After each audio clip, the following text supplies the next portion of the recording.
democracy in Hungary. And these are the steps that Trump is taking right now to end democracy in the United States. So today, let's look at what is that final line? What is that point? I mean, once again, 4,400 times, courts all around the country have ruled that Donald Trump's arrests and deportations of people without any judge being involved are illegal, unconstitutional, over and over and over again. And so far, he's arrested over 70,000 people, or he's holding over 70,000 people in these concentration camps, these 230 concentration camps that we've built all across the United States. And he wants to build another, 400 of them. So how do you know? I mean, nothing that is going on right now really resembles what we saw in the movies when we were kids, right? The Nazis goose-stepping in the streets of Berlin. Instead what we see is that everything kind of seems the same.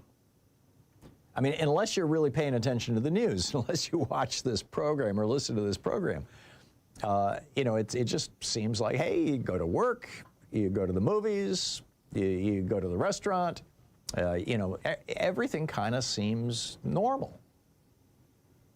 And that's the big problem, is that, people just don't really notice what's going on. I mean, on paper, the system appears intact, but in practice, there's something much subtler going on.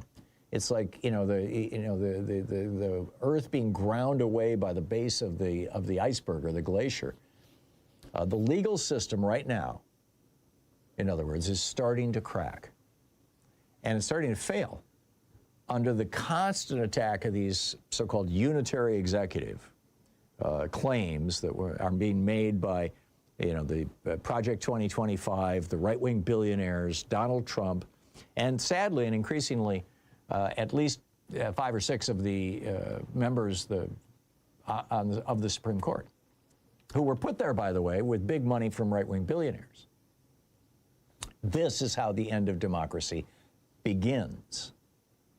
Now, we were all told when we were young this very reassuring lesson in civics class, if you took civics class, and that is that when politicians break the law, when they exceed their authority, when things go wrong, then courts step in. If you're harmed by these things, you sue, and the courts rule in your favor, and that's the end of it. Politicians back down, things go back to normal. But what Trump has been doing is ignoring these cases. As I said, 4,400 times so far, he has ignored court cases. And it's not the biggest story in the news like it should be. It just kind of seems normal. And, Alexander Hamilton pointed out in Federalist 78 that, these are his exact words, the judiciary has no influence over either the sword or the purse. It may truly be said to have neither force nor will, but merely judgment. In other words, the courts don't control the money. They don't control the army. How do they get things done? How do they enforce their rulings? They depend on the rest of government. And that's where it collapses, is when the government, the regime, begins to completely ignore the courts. This is where everything seems the same. Well, this is what a German professor told Milton Mayer back in the 1950s. Milton Mayer, who wrote "They Thought They Were Free." He said, "And one day too late, your principles, if you were ever sensible of them, all rush in upon you. The burden of self-deception has grown too heavy, and some minor incident, in my case, my little boy, hardly more than a baby saying Jew, swine, collapses it all at once. And you see that everything has changed, and changed completely under your nose. The world you live in, your nation, your people, this is not the world you were in at all. The forms are all there, all untouched, all reassuring, the houses, the shops, the jobs, the meal times, the visits, the concerts, the cinema, the holidays. But the spirit, which you never noticed because you made the lifelong mistake of identifying it with the forms, the spirit has changed. Now you live in a world of hate and fear, and the people who hate and fear do not even know it themselves. When everyone is transformed, no one is transformed. And now you live in a system which rules even without responsibility to God. Now, he was describing his experience of, being a college professor during the rise of Hitler. So this is that moment, right? This is where we're at. So what do we do? Number one, we must pay attention when the courts order the government to change course and raise hell when the Trump regime ignores those orders. We must regularly call our elected officials and demand that they require that legal rulings be followed. We must support local and national leaders who defend our courts' decisions instead of treating them as optional. And we must participate in civic pressure. Public opinion actually matters. If we want to have a free republic, we have to be part of the process. It's not enough to just wait for the election. It's not enough to just sit back and say everything's cool. We have to be part of the solution. They said the law would hold. They said the court would stand. But what happens to a nation when power slips its hands? There's a man on courthouse steps with a paper in his hand. Judge said set him free, but they changed the rules again. 70,000 locked away while the gavel hits the wood.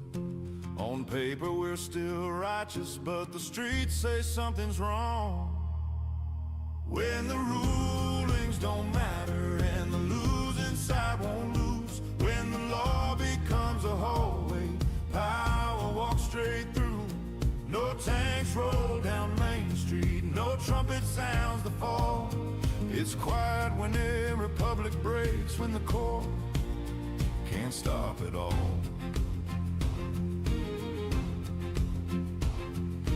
Hamilton was whispering, judgment has no sword. If no one makes them listen, it's just a written word. Forms all still look normal, flags still wave up high, but something in the spirit is different in our eyes.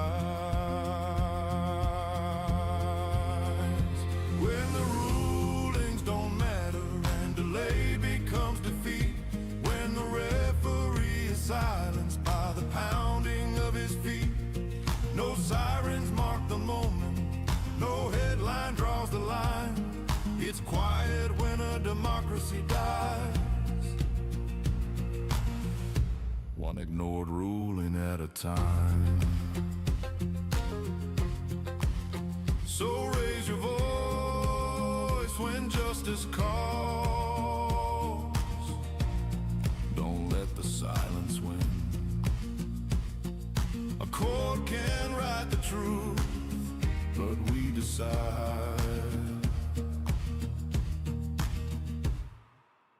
if it means anything.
Our book today is My Life in the Black Party. The title is just another N-word.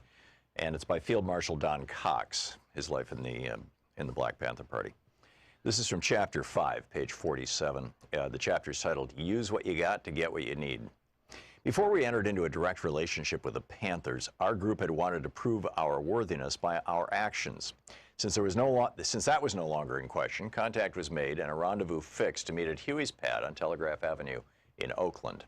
I don't remember much about that first gathering, other than meeting David Hilliard, the Panther Party's chief of staff, for the first time. The only thing that stands out in my memory is a question from Huey as we were sipping coffee. He asked if I didn't think it better to be properly equipped before going into action. He suggested it was best to first rip off the necessary funds to get everything we needed in advance of launching a major effort. I had practically memorized his essay, The Correct Handling of a Revolution, in which he spoke of teaching by example. And so I blurted out the first thing that came to mind, which was, use what you got to get what you need.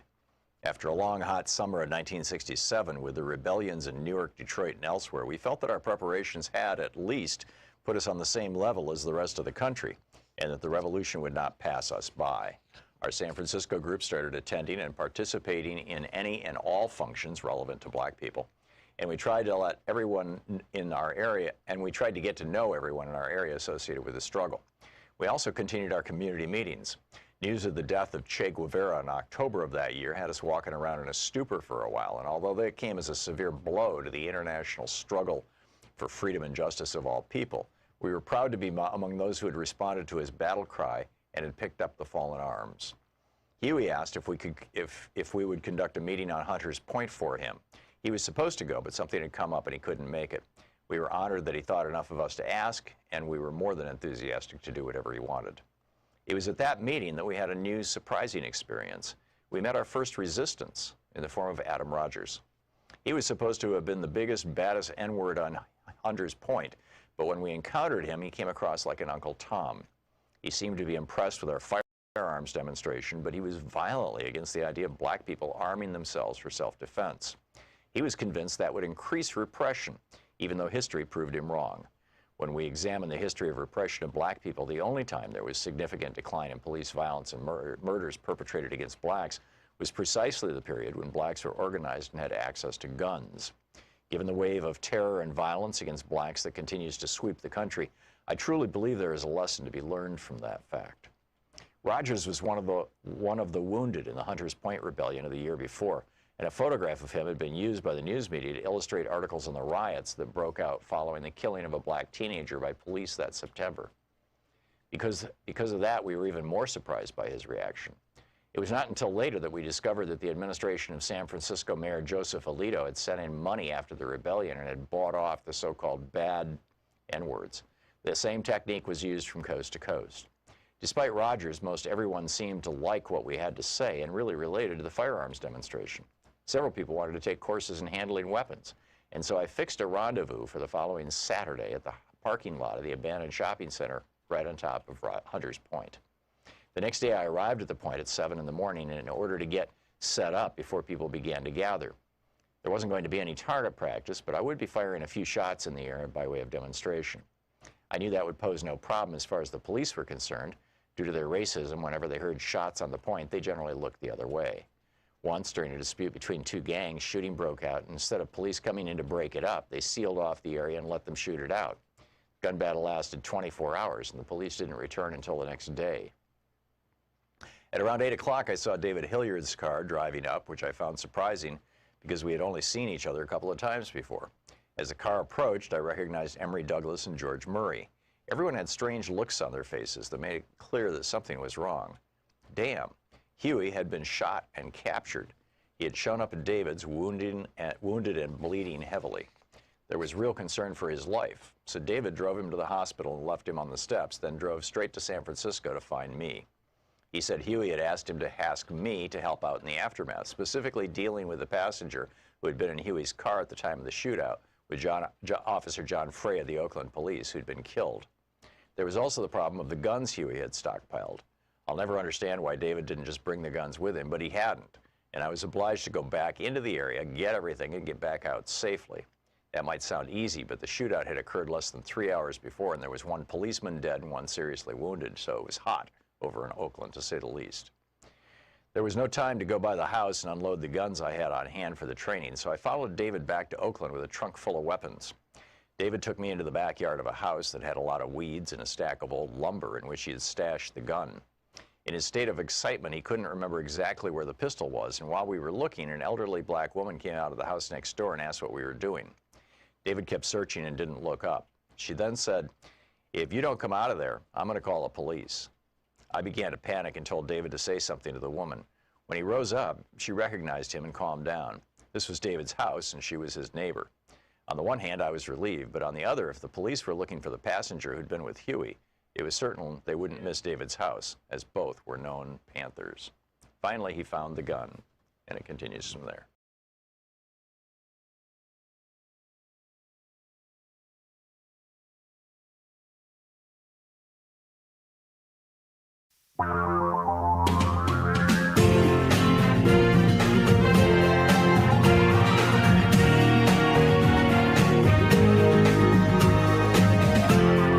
This is the Thom Hartmann Program.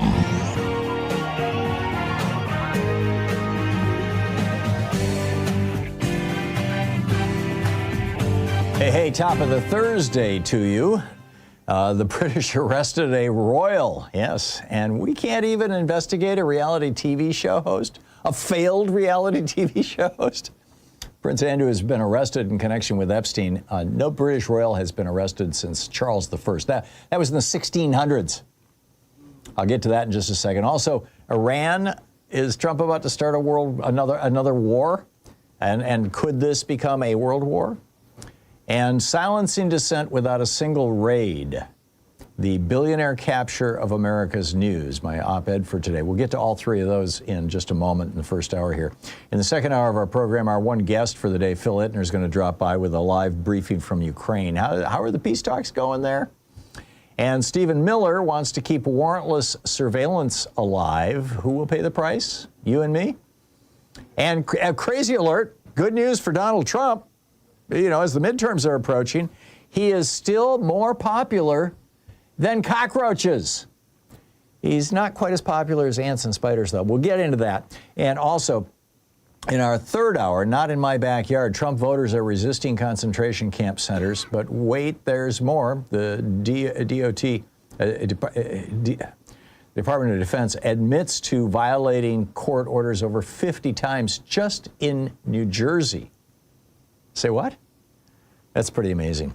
So the top of the news, I think the dam is breaking. I think this is, you know, I mean, I lived through Watergate, right? I realize many of you listening or watching are young enough that you were not alive in the 70s and you didn't, you don't recall Watergate. Well, I was an adult in the 70s and I remember Watergate quite well. And the initial Watergate revelations actually came out before the 1970, whatever the year was, what was it, 76, I think was the midterm elections that year, before the election. And it just kind of got dismissed by the Republicans and by Nixon, and it was all like, you know, well, yeah, no, it's a third-rate burglary. It's, you know, maybe some guys, you know, broke into the Watergate and it was actually the Democratic National Committee's headquarters that were located in offices in the Watergate Hotel complex. There was a building, you know, in addition to the hotel, there was also an office building. So anyhow, they were like, yeah, some rogue, you know, guys might have broken in. And it took about a year before, in fact, you know, I think you could argue it took even more than a year before, no, I guess this would have been the 72 elections, because 68 was the year that Nixon got first elected. So anyhow, it was really 73 that, you know, Woodward and Bernstein came out and all this stuff broke, and then 74, as I recall, that Nixon resigned and Jerry Ford took over, and maybe it was late 73. I'd have to go back and look at the timeline. But you get the point. It takes a little time for the tipping point to be reached when you're talking about a scandal, particularly one that involves the President of the United States. I mean, nobody wants to, just on something that's flimsy or something that might be explainable or what, make major changes. Like, hey, let's take down the president of the United States. But I think that frankly, my personal belief is that the day that Pam Bondi started squealing about the Dow being at 50,000, that clip has gone viral. It's all over the place. It's all over the media. What hasn't typically gone with it is the question that precipitated it. The question that Jerry Nadler asked Pam Bondi when she referred to him as Mr. Raskin, the question that Jerry Nadler asked her was, have you investigated or prosecuted any of the men who are listed in the Epstein documents as, co-conspirators or whatever with Epstein? Now, I'm paraphrasing, but you can go back and look at it. It's words to that effect. And her response was, Merrick Garland never asked any of these people, and then Donald Trump, and then have you noticed the Dow's at 50,000? In other words, she didn't answer the question because she hasn't investigated or prosecuted a single one. Not one. Nobody has been arrested. Nobody's been investigated. The FBI hasn't showed up at anybody's house. This is one of the things they learned yesterday when Congress, and by the way, none of the Republicans showed up for this. It was just the Democrats from the Congressional Committee who went to Les Wexner's 20-bedroom estate to interview him because the Republicans didn't want to have anything to do with it. Right? They are in on the cover-up. So, but even when they went to interview Wexner, one of their questions of him was, have you talked to the FBI? And his answer was, no, they never came by. Now, this is the guy who gave Epstein the plane. This is the guy who gave Epstein the mansion in New York. This is the guy who gave Epstein, functionally hundreds of millions of dollars. Epstein, a college dropout, a guy with no financial background whatsoever. So, clearly there's a cover-up going on right now here in the United States. But I think that when Pam Bondi melted down like that, it was played all over the world. And it was played in England as well, in the United Kingdom. So here you have the guy, Andrew Mountbatten Windsor, formerly known as the Duke of York, His Royal Highness Prince Andrew. They've stripped him of his title. They kicked him out of one of his houses. And he's 8th in line to the throne. It's his 66th birthday today, by the way. And what's particularly interesting about this is, typically, particularly with a member of the royal family, keep in mind, the last time a member of the royal family was arrested was in the 1600s. It was, the era of Charles Charles I. And Andrew, by the way, Andrew is the younger brother of the king, right? As Nigel Peacock points out, in Britain, nobody is immune from the law except for the king. And, typically he's, well, whatever. So I think the key point here is they could have simply said, Andrew, we would really appreciate it if you would come in tomorrow afternoon at 4 o'clock so we can interview you about your relationship with Mr. Epstein. We're opening an investigation. But that would have given him time to hide things, to burn things, to shred things, which he's probably already done long ago, but whatever. Instead, they gave him no notice at all. They just showed up and said, buddy, get in the back of the paddy wagon, and dragged him off to the police station. They can hold him for up to a couple of days if they decide to. They can hold him for 24 hours. They can release him on bail. They can release him with no charges. They can extend that 24 hours to 48 hours if they want. If they charge him with a crime, they can release him on bail, or they can just hold him. And now this all goes back to when he was the trade envoy to the United Kingdom. And according to the documents that were dumped by, our Department of Justice, it looks like he was giving basically secret information in the UK to Epstein. And the king this morning, the King of England, says, I have learned with the deepest concern the news about Andrew Mountbatten Windsor and suspicion of misconduct in public office. What now follows is the full, fair, and proper process by which this issue is investigated in the appropriate manner by the appropriate authorities. In this, as I have said before, they have our full and wholehearted support and cooperation. Let me state clearly, the law must take its course. Yeah. So in England, in the United Kingdom, they are taking this very seriously, and they are going after somebody who is mentioned maybe 1/100th as many times as Donald Trump is. But our FBI isn't even bothering to interview Lex Wexner. Neither are any of the Republicans in Congress. They didn't even show up. The guy who made Epstein a billionaire. I think the dam is breaking. What say you? This is the Thom Hartmann Program. Silencing dissent without a single raid, the billionaire capture of America's news. I'll share that with you on the other side of the break. Stick around. 16 minutes past the hour.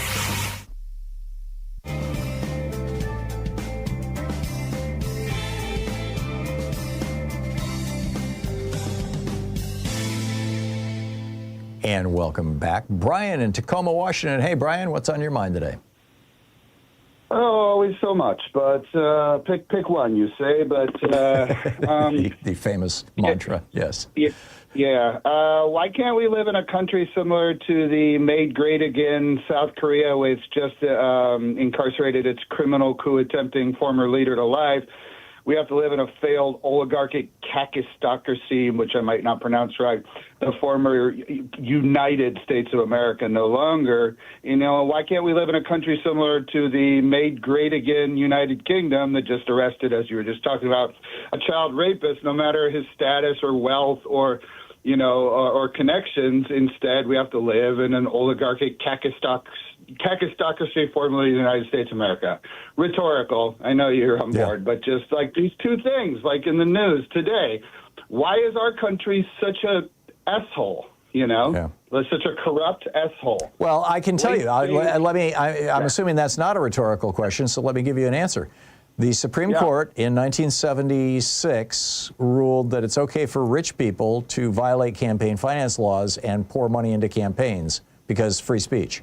Then in 1978, in a decision written by Lewis Powell himself, the author of the Powell Memo, who Nixon put on the Supreme Court the year after he wrote that memo, in the First National Bank versus Bellotti case, the Supreme Court ruled that corporations are persons and they can throw unlimited money into campaigns. And then in Citizens United, of course, 5 corrupt Republicans on the Supreme Court, and the deciding vote was Clarence Thomas, who had already taken over $1 million worth of bribes from right-wing billionaires, decided that bribing politicians and bribing judges on the Supreme Court, by the way, is perfectly legal. And so we have been living now for about 40 years under, not just a kakistocracy, however you say that word, but basically in an oligarchy. And oligarchies tend to be very, very corrupt. In fact, they tend to get more and more corrupt over time until finally the people rebel, at which point the oligarchs either crush the rebellion like a bug and you're now in full-blown tyranny, like Putin's Russia, or the opposition party takes power and reverses the process, which we're all hoping and praying will happen in November. But Brian, that was a great rant, and I really appreciate the call. Thank you. Linda in Sedro-Woolley, Washington. Hey, Linda, what's on your mind this morning? Hi, I'm in Birdview. Anyway, I don't know why on this very important peace talks, every single person is a man. Is an ass? A man. Oh, a man. Okay. Yeah. Because Donald Trump doesn't trust women except if they're pretty and they can be spokesmodels, basically. You know, Carolyn Levitt and what's her name, the woman over at DOJ. And but this is for the world. No, it's I get it. People. I totally get it. What you're looking at, let's be clear, Linda. This administration is now making it clear. They only want white people. They've purged the military and they only want white men. They've purged the military of most of the female leadership. They've purged the military of most of the black leadership and Hispanic leadership. They've replaced pretty much everybody with white men. They're purging the entire country of the history of black and Hispanic people. And now they're trying to prevent women from voting, married women from voting. They want to knock 80 million married women off the voting rolls. So I get your question, and I'm astonished that the media doesn't, point this out more often, that this administration is all about white men, period. And sometimes you could throw Christian at the front of that, although I don't see how any sane person could call any of these people associated with this administration Christians. Linda, thank you for the call. We'll be right back.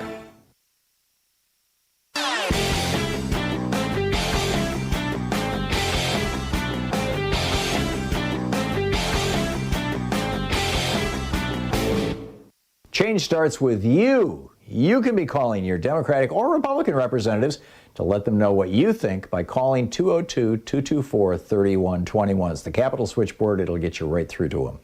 Donald Trump lost, voter suppression won in 2024. That's the headline over at HartmannReport.com, and just a brilliant article written by Greg Palast exclusively for the Hartmann Report. He writes, Trump lost. That is, if all legal voters were allowed to vote, if all legal ballots were counted, Trump would have lost the states of Wisconsin, Michigan, Pennsylvania, and Georgia. Vice President Kamala Harris would have won the presidency with 286 electoral votes. And if not for the mass purge of voters of color, if not for the mass disqualification of provisional and mail-in ballots, if not for the new mass vigilante challenges in swing states, Harris would have gained at least another 3.5 million votes, topping Trump's popular vote tally by 1.2 million. Greg brings us the numbers. He lays it out. You can read it over at HartmannReport.com, absolutely free. It's titled Trump Lost, Vote Suppression Won at HartmannReport.com. Check it out.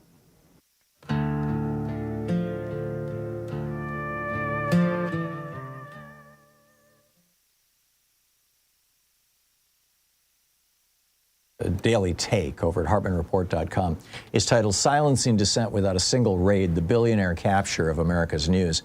And I did a deep dive. When I was writing this yesterday afternoon, I did a deep dive on the research on this thing, and it just boggled my mind. The business model that the Trump administration is working with right now is one that was really pioneered by Hitler back in the 1930s. And is now in use in many different countries around the world. And it's very simple. It's very straightforward. You want to shut down the media. You don't want a media that opposes you. You don't want a media that highlights the opposition political parties. You want a media instead that gives you tongue baths, that shines your shoes, that talks about how wonderful you are, that constantly praises you. You want every media in the country to be like Fox News or One America News or, these right-wing billionaire-owned outlets. So what do? You get billionaires to own all the media, right-wing billionaires. But owning the media can be a pain in the ass. It can be expensive. It can be a money-losing proposition. So how do you do it? You say to them, hey, you go buy the media, and I'll make sure that whatever you're losing on your media property, Jeff Bezos is losing about $100 million a year on the Washington Post, from what I've read.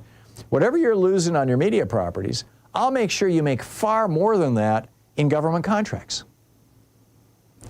And, Viktor Orban did this in Hungary. He reached out to a bunch of media oligarchs and said, start buying up the media and I'll give you government contracts and all kinds of favors and things. And sure enough, all the media now, there is no independent, there is no free speech TV left. There is no Sirius XM left. There is no, although Sirius XM is owned by a billionaire, but at least we've got a progressive channel on it, right? There is nothing, no left-wing media of any significance or consequence at all in Hungary anymore, or in Russia. And when you look at the billionaires here, and by the way, Viktor Orban invited Republicans over to Budapest back in 2022. CPAC, I used to broadcast from the CPAC conferences back in the day. And he got up in front of them and he said to this group of Republicans, he said, have your own media. It's the only way to point out the insanity of the progressive left. So anyhow, you look at, Elon Musk. He flips Twitter to X and starts, promoting Donald Trump relentlessly. And what happens? He gets multi-billion-dollar contracts from the federal government. Mark Zuckerberg Meta and Facebook starts filtering in ways that help right-wing content and suppress left-wing content, or at least so is alleged, and certainly seems to be the lived experience of many people. And now Meta has got these multi-billion-dollar contracts with the federal government. Larry Ellison and his family, David, his son, he owns Paramount, CBS, TikTok, or he and his son, between the two of them. And now they're getting, he starts with Oracle, which now has multi-billion-dollar contracts with the federal government. Jeff Bezos, the Washington Post, now, Blue Origin. Hey, let's go to, let's help out NASA and things. They're all, and not to mention Amazon Web Services, data services. So whatever they lose in their media operations, they're making back hugely. And here are the countries that I was able, just with a quick web search, to find are doing the exact same thing, where the government invited billionaires to buy the media and then gave them big media contracts or big non-media contracts to soften the blow. The Czech Republic, Serbia, Slovenia, Turkey, India, Brazil, the Philippines, Colombia, Tunisia, Turkey, Peru, and Ghana. And that's just the tip of the iceberg. And it produces headlines like these. These are actual articles that I found that document this stuff. How oligarchs seize Central Europe's media. Serbia, state influence on media ownership. Media in the Balkans, the rise of the oligarchs. Media oligarchs go shopping. The media in Indonesia, journalism between state and oligarchs. And now here in the United States, these are actual headlines. When billionaire government contractors are also media moguls. So anyhow, this is what's going on. So how do we deal with this? Well, number one, when Democrats regain power, we need to start seriously looking at breaking up these monopolies and going after these people. And now the Democrats have announced, get ready, corporations, the subpoenas are coming. And number two, we need public pressure. People need to be speaking out against this. We did it with Jimmy Kimmel. We didn't pull it off with Stephen Colbert, but we did it with Jimmy Kimmel. And we need to be doing it with more and more media. We need to be pointing them out. I have noticed the comments sections on articles in the Washington Post almost invariably include just ripping Jeff Bezos a new one for the way that he's spinning the news and he's gutting that classic newspaper. So let's get active, friends, and support independent media. 27 minutes past the hour. You're listening to the Thom Hartmann Program. Call 202-808-9925. It's your media support group for We the People. We'll be right back with your calls. Stick around.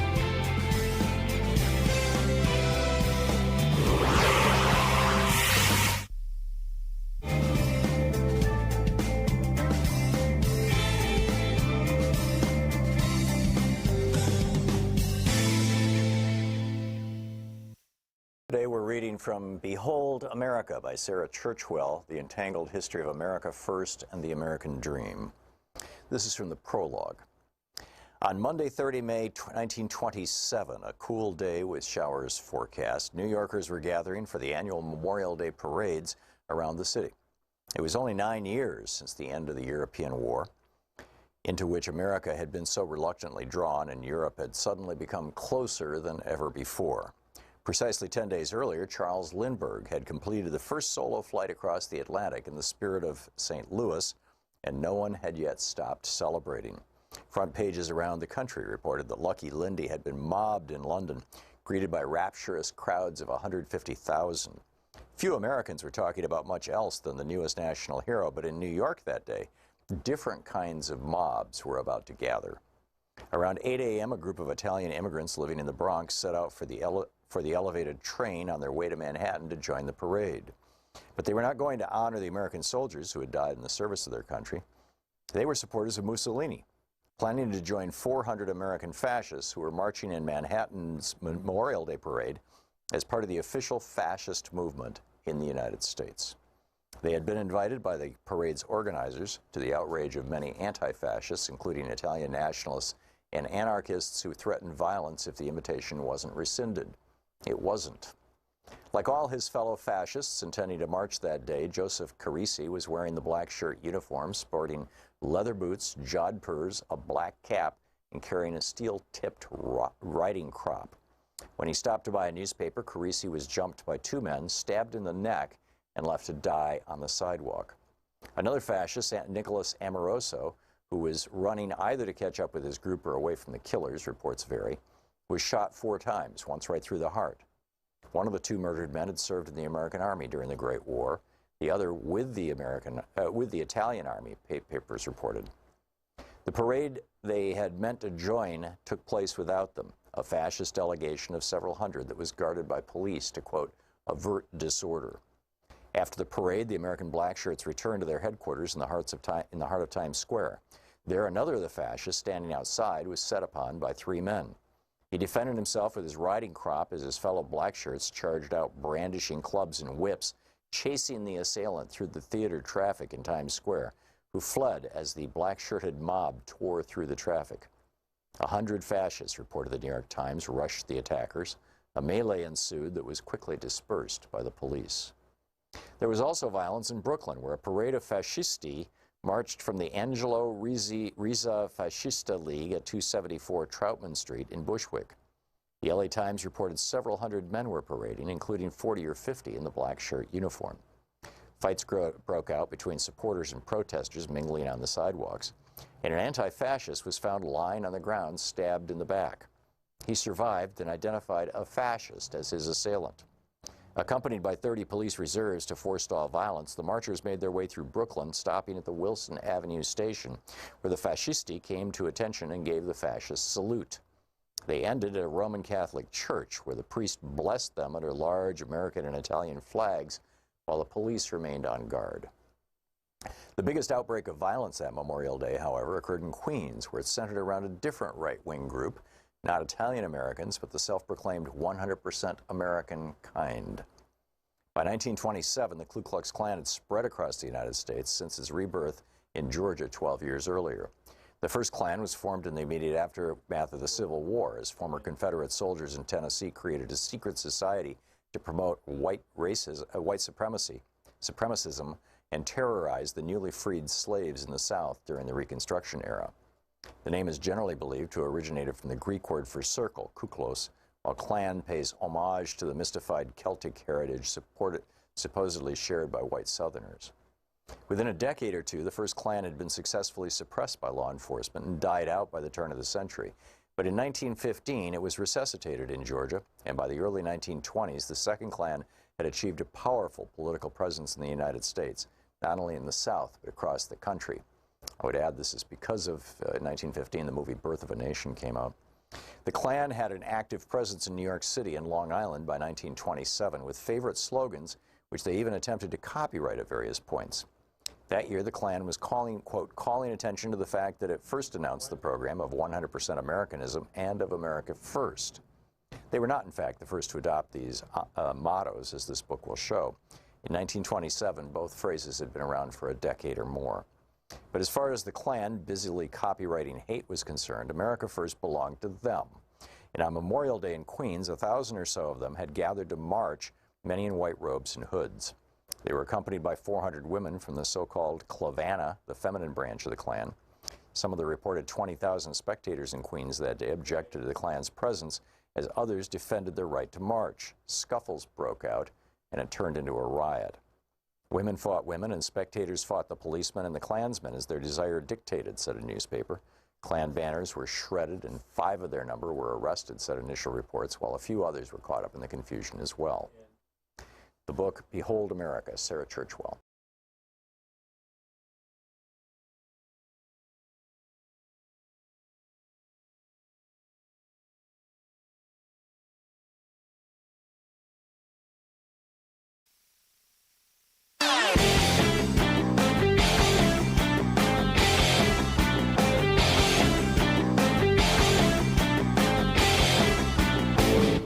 Did you know that every weekday we send out an email before the show giving you all the topics coming up so you can be fully informed and ready to interact with our program? Or that after the show we send out Sue's Stack, a list of every topic I've discussed along with clickable hot links to every source of information I've shared with you on the air? It's all completely free and available over at thom.tv, THOM.tv. Check it out.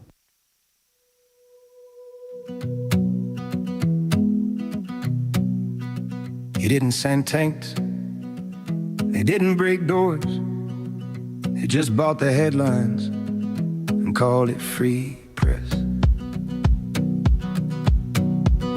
handshake in a high-rise, a contract in the night.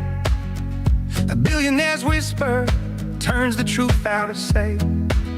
No sirens in the city, no boots upon the ground.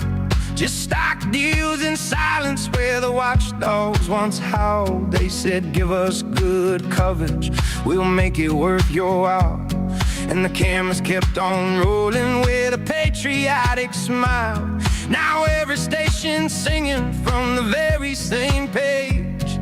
Another velvet curtain on a gilded cage. Bought and sold, the story's been told. Wrapped in a flag and dipped in gold. No chains to see, no bars to hold. Just the truth that's quietly bought and sold. Raise your voice, don't let it fold. Power feels what can't be controlled. They don't need guns when they own the mold. That's how a free press gets bought and sold. 36 minutes past the hour. So just one quick other thing I wanted to flag for you before I pick up your calls here. The White House has been briefed that Donald Trump could potentially order a strike on Iran as soon as Saturday. I've been keeping you up to date over the last couple of weeks on, the USS Abraham Lincoln going from Venezuela to the region of Iran. And now we've got, strike groups, and we've got aircraft, and we've got a larger military buildup there than even Venezuela. It rivals the military buildup that George W. Bush put off the coast of Iraq before he began bombing Iraq. So, and Trump, after his action in Venezuela when he killed 80 people and snatched Maduro, and has now killed over 100 fishermen or whatever in boats off the coast of Venezuela. He's gotten a taste of blood, and he loves it. He brags about it. He talks about it. This bloodlust. I mean, this is typical for psychopaths who rise to political power, who rise to leadership positions in countries. And so the Pentagon is quietly moving their Middle Eastern staff out of the Middle East right now, relocating them to Europe and the United States. In anticipation of the possibility that when they strike Iran, Iran is going to notify their allies, the Hamas-type folks that are and Hezbollah that are scattered literally all around the world, and they're going to begin going after Americans.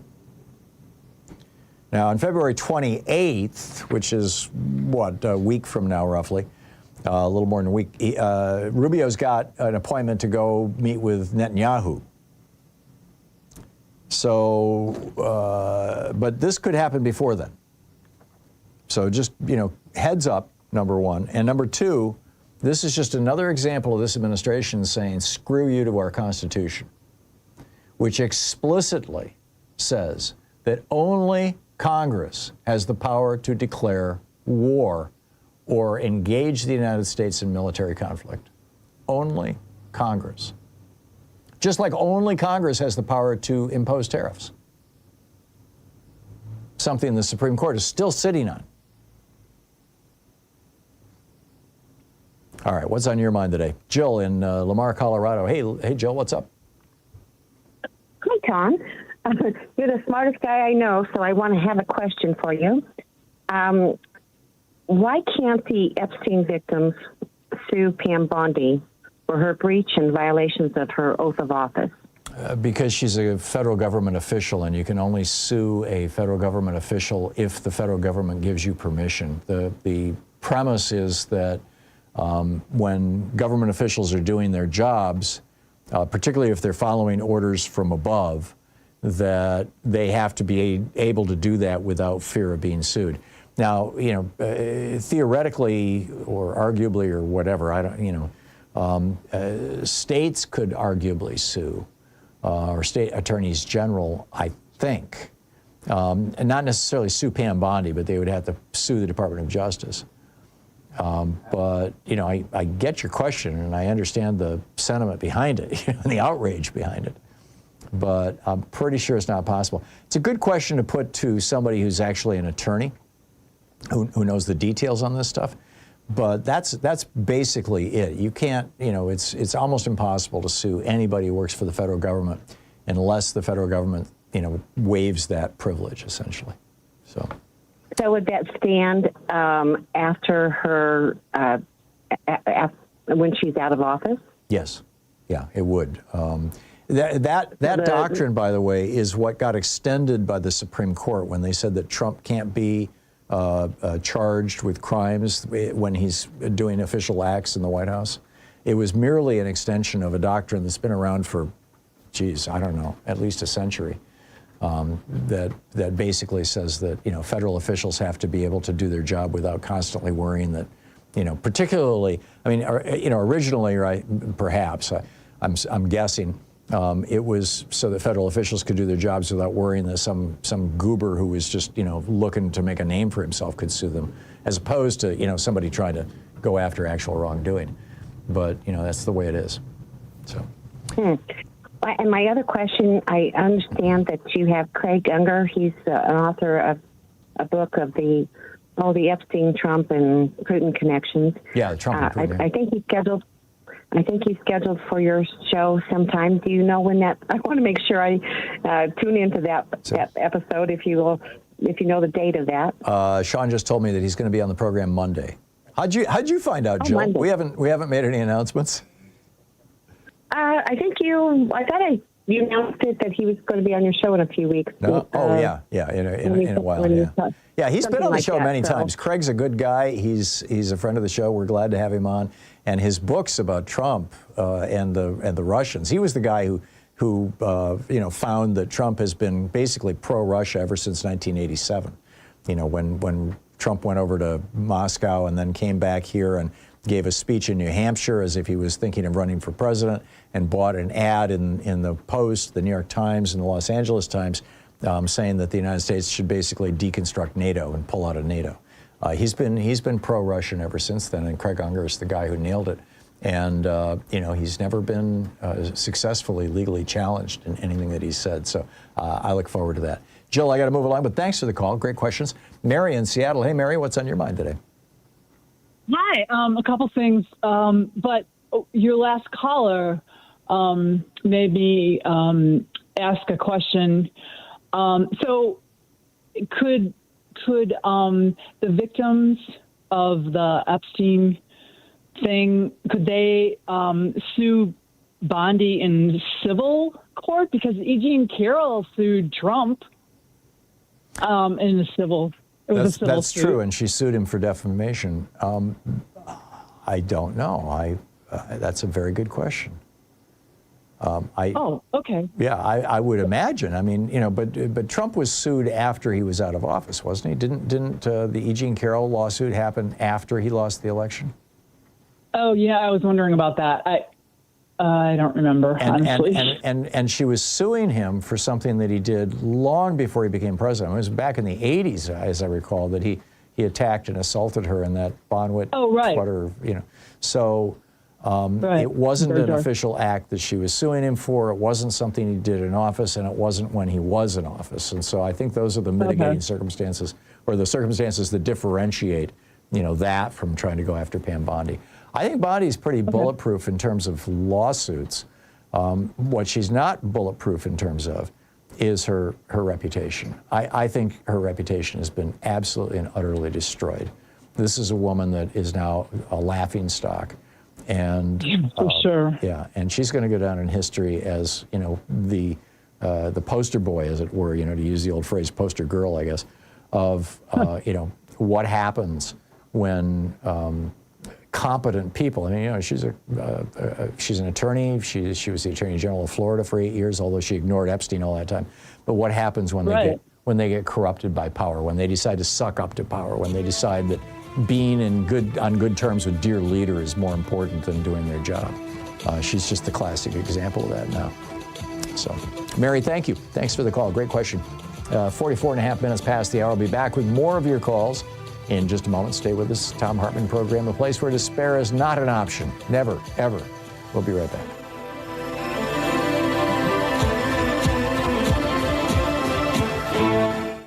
You're listening to Thom Hartmann. Visit thomhartmann.com for audio and video archives. Occupying the media 3 hours a day, 5 days a week. I'll be right back with you.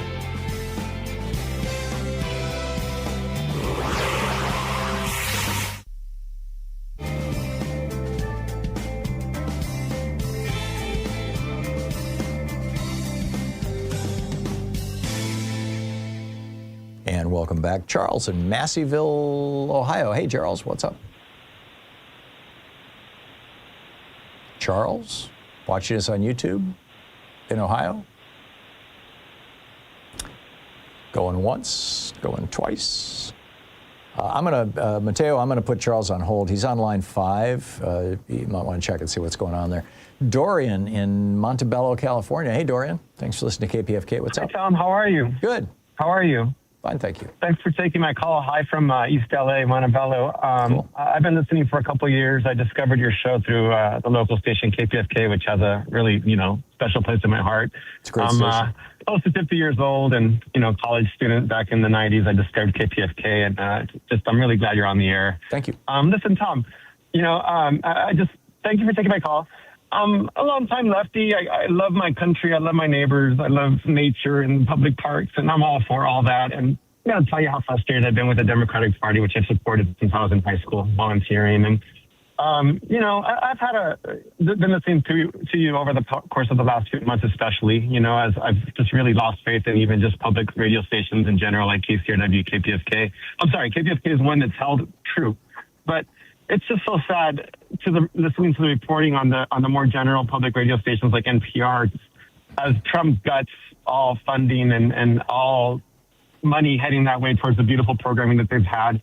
It's painful for me to listen to them while they almost just allow it to happen. They're not getting their listeners angry enough. And, I really appreciate your voice. I think you're a voice that actually transcends. And I really feel like friends in my life that are more on the right side would actually listen to you and actually really respect your opinions and your guests you have online. I have so much to say and only limited time, but I was hoping to talk to you about one little thing that kind of bugs me. And I have a lot of respect for you, obviously, but once in a while you'll get a caller that, is pretty critical on the lefties. The Democrats are supposed to be standing up for us and speaking for us and protecting what little we have left the way I see it. And you seem to kind of shy away from criticizing the Democrats too hard. Well, I got to tell you, Tom, I'm most mad at them. I feel like they let it happen. I've been very active locally in campaigns locally with my congressmen, et cetera. And it's just to no avail, really. They get nothing done. It all feels like a show. Yeah. Dorian, let me be very clear. I have for years and years and years been calling out corporate Democrats in particular, specifically, who are the majority of Democrats right now in the House and Senate, for going along with their donors and the big money and the big corporations rather than the people. The good news is, back when I started this show, back in the around that time, I did a fundraiser for the Progressive Caucus when Raul Grijalva was the chairman of the Progressive Caucus. I flew down to New Mexico to do this thing with him and a bunch of people, and there were like 10 members of Congress in that caucus at that time. Bernie started it, and I did a fundraiser for them, and we were trying to grow. Well, it's now over 100 members. So number one, and number two, if we just, were to kick out all the corporate Democrats, which would be fine with me in principle, the problem would be that there would be absolutely no opposition to the Republicans, and you would end up with, Tom, can I just get one, and I appreciate that, and I respect that. Can I just mention something that I read about? I actually discovered it embarrassingly through a meme. It's called the ratchet effect. It's on Wikipedia, and it says, oh, I'm well familiar with it. The concept. Yeah, you get incrementally worse and worse and worse. And we're moving that way. That's how we've been moving right-wing, Dorian, since the 80s. You're absolutely right.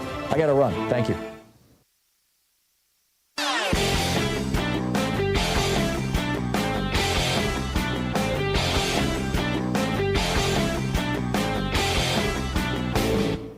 Hey, thanks so much for sharing our program and for reaching out to our stations and sponsors and letting them know that you're listening. It really means a lot to us. We've all gotten so used to living in a country where people are trying to crowdfund, like, cancer research for children. St. Jude's is a wonderful charity, but we're the only developed country in the world that needs, where you have to go to people and beg for money in order to treat children with cancer.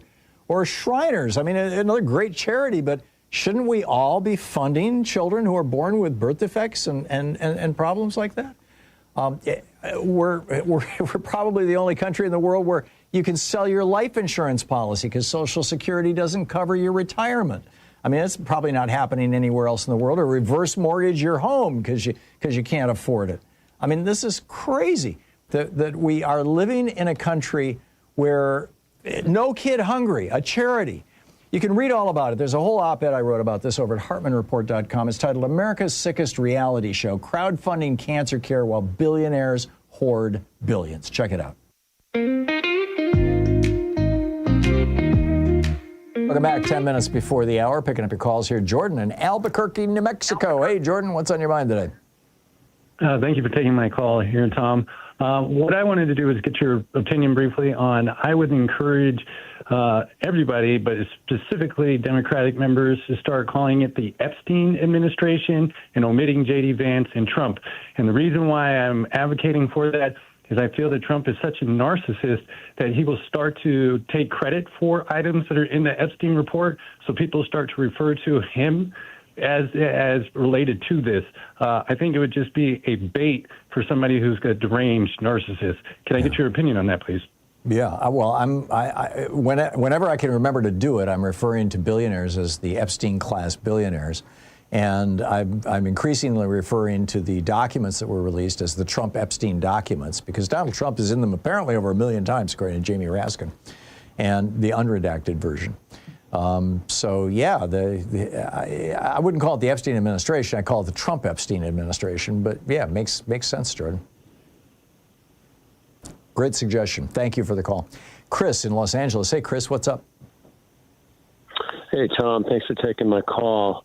Whenever I listen to any coverage of the Epstein files and the release and all the redactions, and, we're dying to know who's named and et cetera, I keep wondering, it's like, why, the women who were there are firsthand eyewitnesses, and I suspect I have a reason why we haven't heard more from them, either personal security or whatever. But why do you think we're not hearing more directly from the victims, the people who were there? Yes, I saw X. Yes, I saw Y, etc.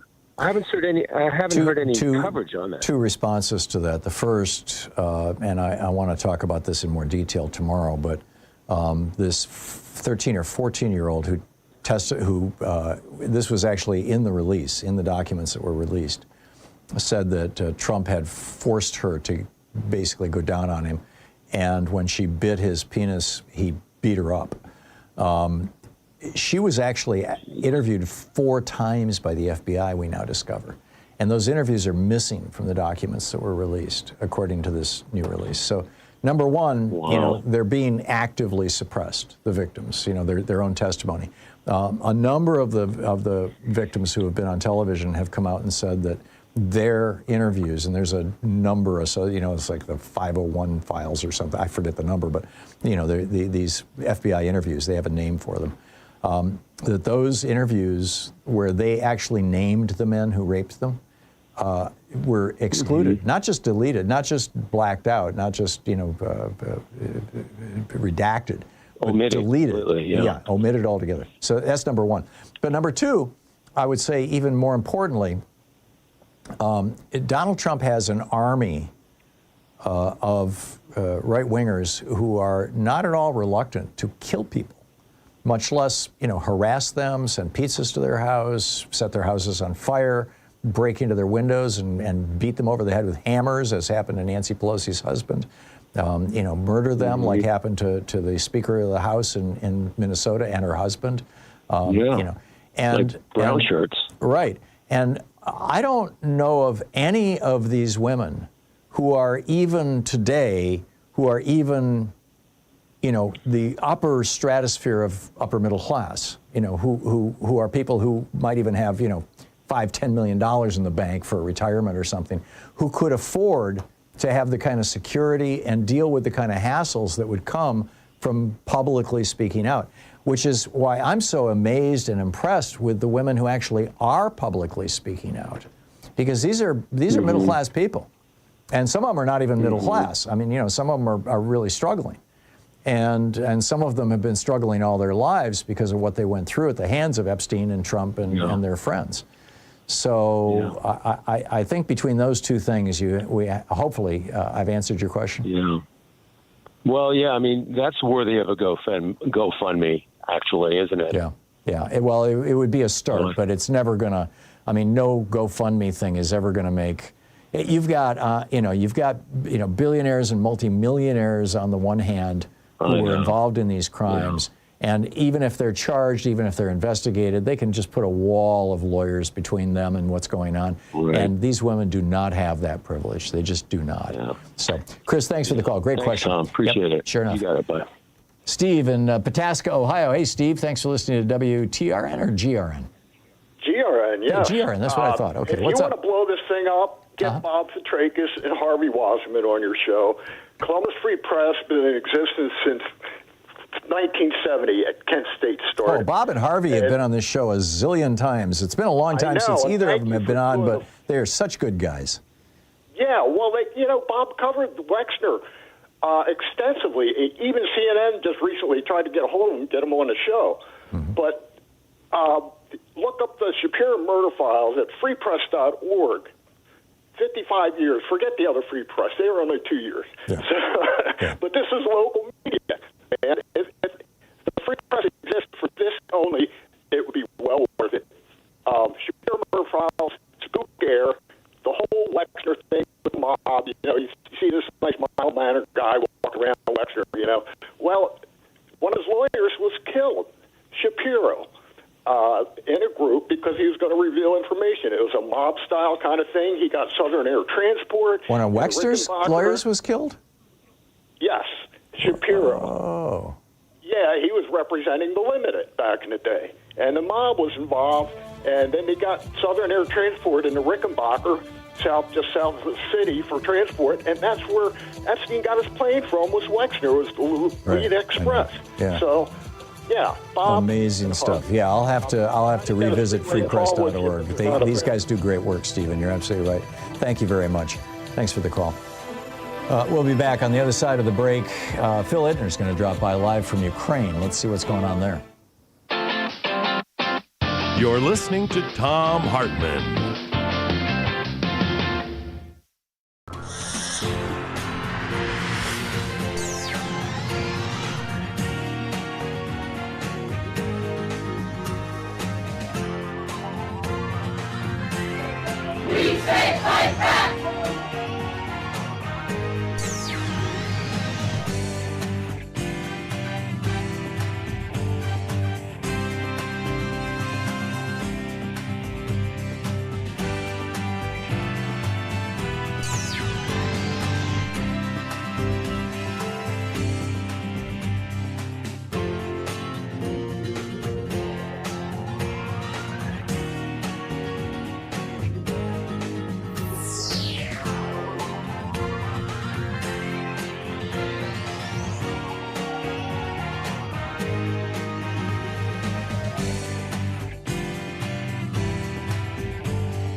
Is Kickback, Exposing the Global Corporate Bribery Network by David Montero.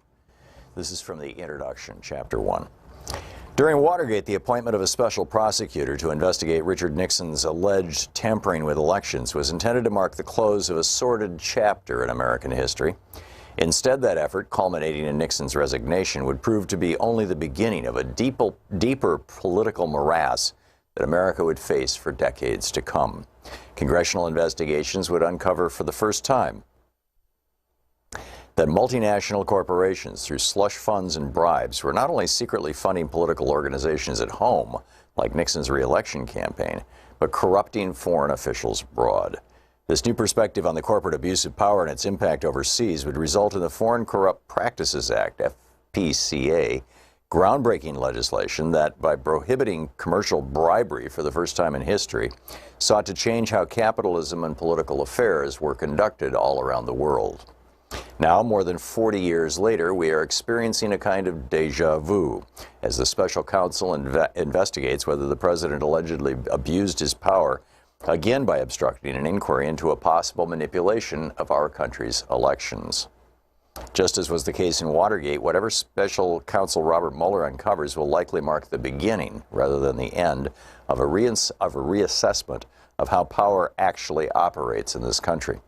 And just as in Watergate, there's the possibility that Mueller's far-reaching probe may reveal how tightly political corruption and corporate corruption are linked through bribery, just under the surface of America's political life. Nixon was the recipient of secret corporate donations, which were considered illegal because they should have been disclosed. But the payments, while unlawful, did not compromise the presidential election itself. Mueller's Russian inquiry is directed at a potentially far more serious crime, whether Donald Trump, the head of a sprawling business empire, colluded with a foreign power to deliberately sway the American electorate, committing the very crime that the FCPA had been trying to eradicate since Watergate, the offer of a foreign bribe, a kickback. That law specifically states that a corporate bribe need not involve an actual exchange of money. An offer of anything of value, such as a promise to a foreign government official, is sufficient to violate its terms.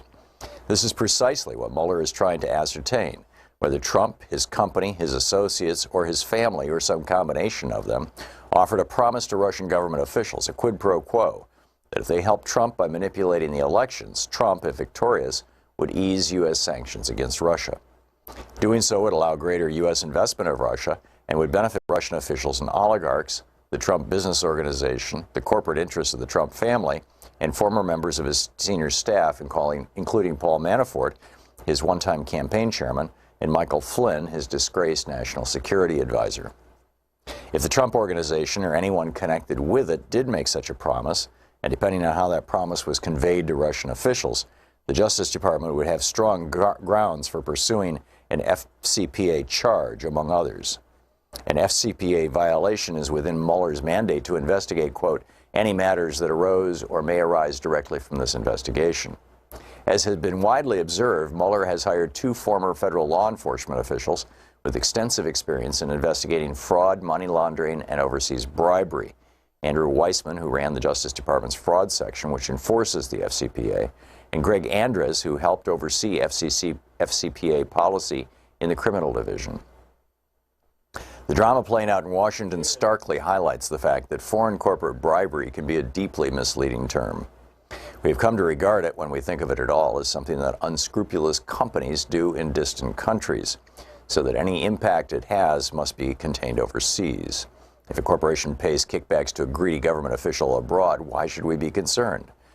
But in a highly interconnected world, bound together by a global market, a global financial system, and the constant migration of peoples, goods, capital, corruption rarely stays out there. Bribes eventually harm Americans, American society, American values, and American interests, both domestically and around the world, in ways that are difficult to gauge. Why do firms resort to bribery?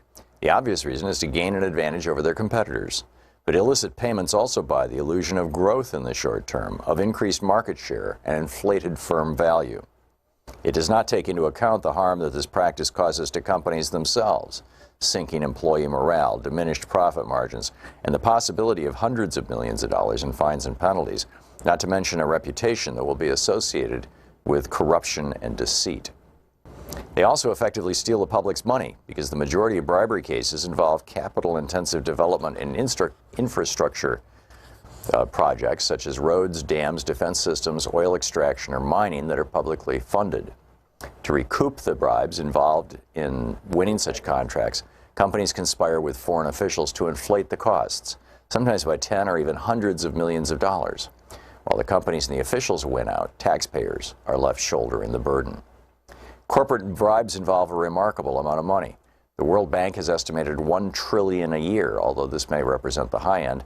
Others have placed the market at 10% of the $4 trillion spent annually on global public procurement. The book Kickback by David Montero.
This is the Thom Hartmann Program.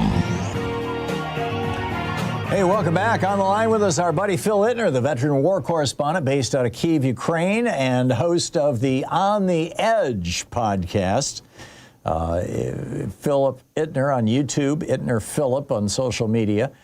Phil, welcome back to the program. I understand that, in fact, I heard this morning on NPR, weirdly enough, that Putin is offering Trump $12 trillion worth of business deals if he will basically stab Ukraine in the back.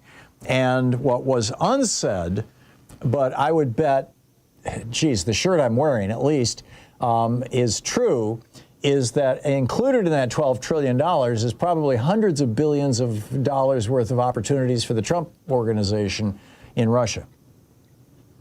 Yeah, no doubt that they would be, and for Witkoff's sons as well, and for Jared Kushner as well, and for Kushner, Witkoff, everybody. They're all going to get a little taste if that's the way this happens. Now, $14 trillion is also, by the way, not realistic. That's not what Russia's economy is not strong.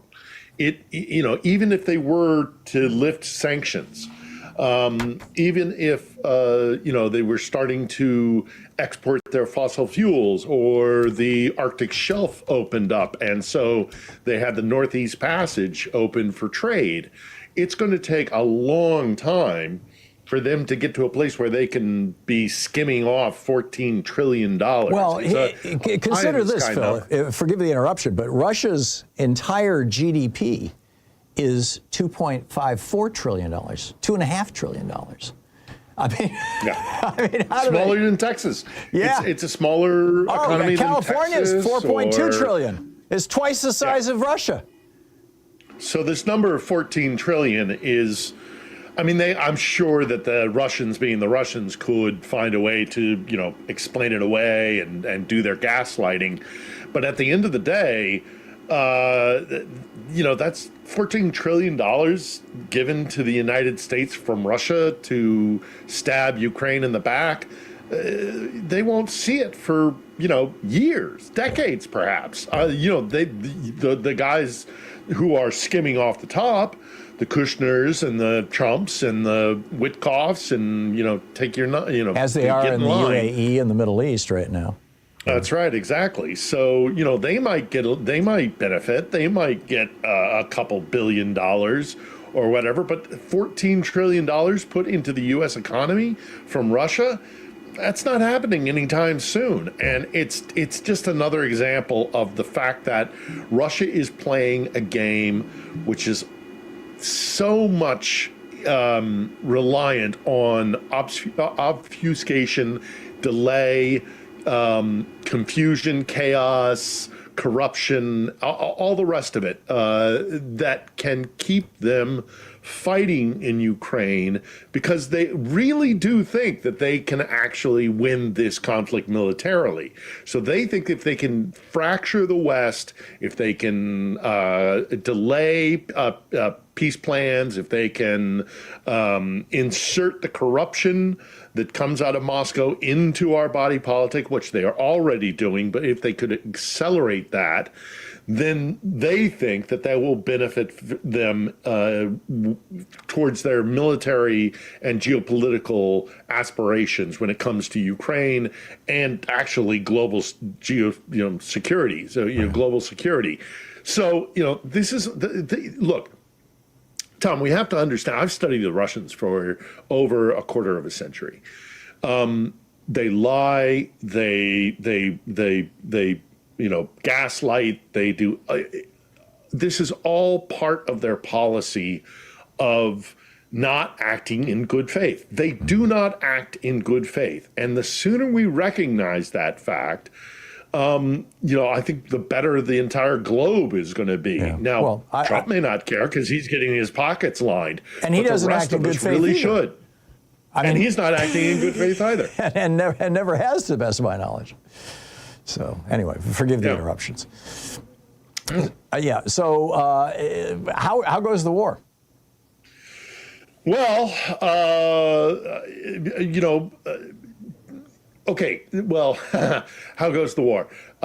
We are suffering. Your average civilian Ukrainian is suffering because of a lack of electricity. We've had a couple of days of milder weather, and that has put some of the pressure off, particularly here in the capital, the electrical grid and civil engineers. But we do expect that we're going to take a turn to colder weather before we get into spring. Mm-hmm. So that's how the war goes on the civilian front. And before I move on to the military front, it also must be mentioned that these are war crimes.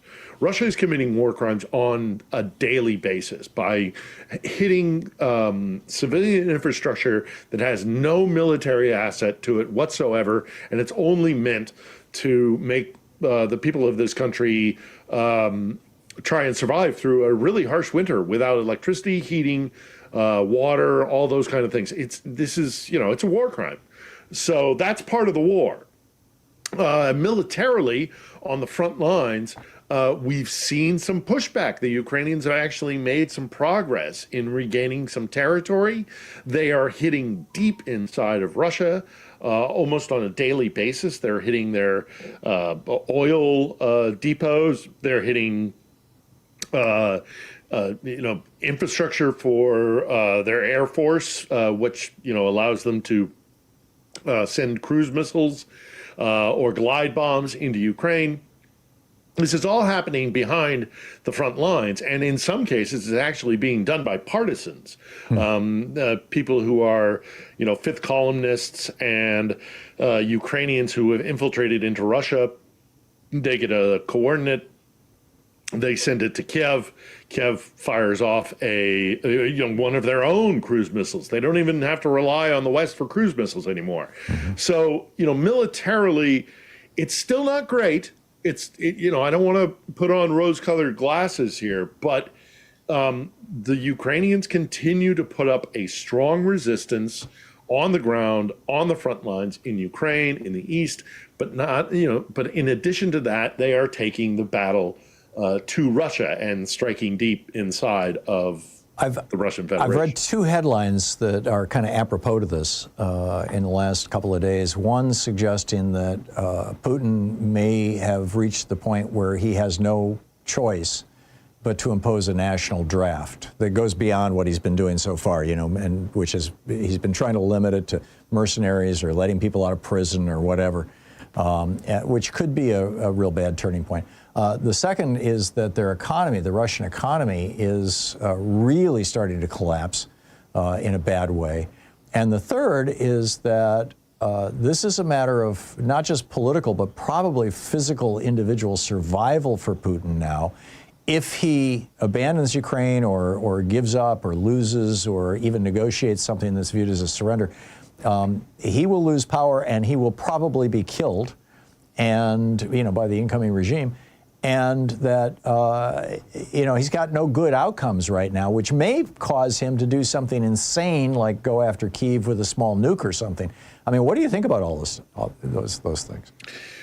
Well, firstly, going after Kiev with a small nuke is not really in Putin's best interest. Russia needs to capture Kiev, not destroy it. Yeah. Kiev is the birthplace of the Russian identity. So if he were to nuke Kiev, he would go down in not only world history, but in Russian history as the one who destroyed the birthplace of the identity of Rus. And he's not able to do that. That would be he'd shoot himself in the foot. Yeah. So he can't destroy Kiev. But the draft and the economy? But the draft and the economy. Okay, the draft to begin with. Yeah, he has been mobilizing, as you say, out of prisons and out of poorhouses and things like that, and out into the kind of provinces where poverty is desperate. And he says, sign up, we'll give you a $4,000 signing bonus to join the military. And so, of course, some guy out in Siberia who has no future Of course, he's going to sign up, but a massive mobilization that would include the sons of the elites in Moscow or St. Petersburg would be very treacherous for him. Yeah. And look, even without tapping into that, he's already had several rounds of mobilization that have been very unpopular and has led to a lot of brain drain and a lot of people fleeing Russia. This is not a popular war in Russia, no matter what they try to spin it as. And if they were to start sending people from, as I say, St. Petersburg, Moscow, Ekaterinburg, the kind of major European hubs and the larger cities where the power elite exist, he's going to put himself in a more precarious situation, I think. And, because it's not going to change the military situation here. You can't just throw bodies at this war. The Ukrainians have already shown that. With drone technology being the way it is, it's not a traditional military doctrine says that you need 3 to 1 when it comes to offense defense. So you need 3 offensive fighters to every 1 defender because it's hard to get through defenses, right? Sure. Well, the Ukrainians have been marking up 10 to 1. And it's a killing ground. It's a killing ground for the Russians.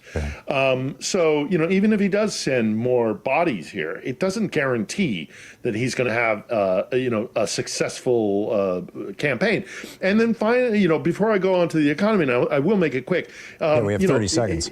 If the war ends today, this has been for nothing because there's been no strategic gain for Russia. They have not changed the government in Kiev, and they have not taken control of the Black Sea by regaining the North Shore of it. Odessa is still Ukrainian and will be Ukrainian. As for the economy, yes, they have ground down to less than 1% growth, and it's expected to get worse. They're in real trouble, and they can only avoid the consequences of that. So their only hope now is that Trump sells out Ukraine, right? Yeah. I mean, that's basically right. it. Yeah.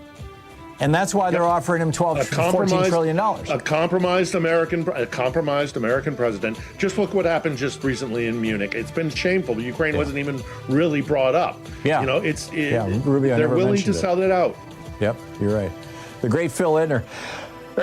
Pardon me, I just sneezed. Phil Ittner. Thank you, Phil. Thank you. As we say here. This is the Thom Hartmann Program. It's always such a pleasure and an honor to host you, Phil. Thank you for dropping by. Thank you, Tom. Always a pleasure. Thank you. We'll be back.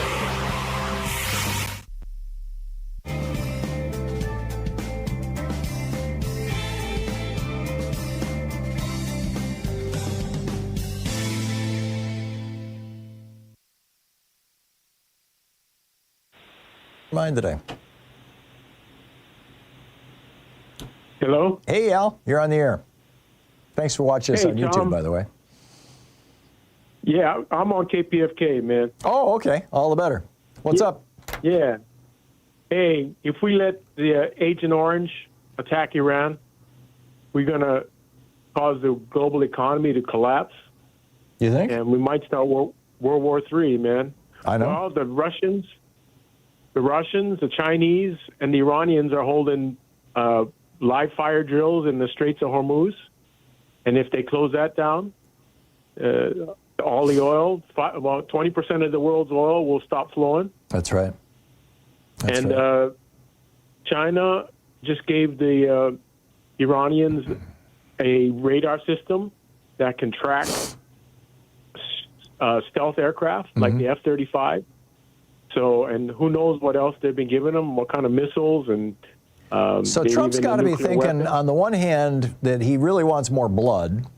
On the other hand, if he does this thing with military action, that the price of oil is going to go up just in time for the elections this fall, and that's really going to hurt the Republicans, right? I mean, just to put it in the most kind of selfish, America-only perspective. Well, if we make it to the next elections, I think we will. Anyway, that's all I got to say. Well, you said it very well, Al. Thank you very much. That was a very, very thoughtful analysis. Appreciate it. Selassie in Venice Beach, California. Hey, Selassie, thanks for listening to KPFK. What's up? Hey, thanks for taking my call. It's rainy on Highway 10, so thank you so much. Oh, my goodness. Drive safely. I just wanted to say, I know I will. Yeah, I just pulled over.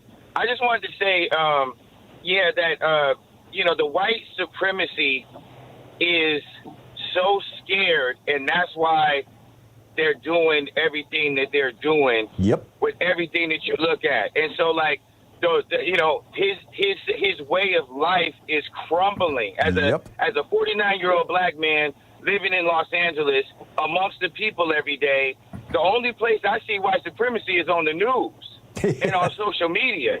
You know what I mean? Like in the real world, people are living together.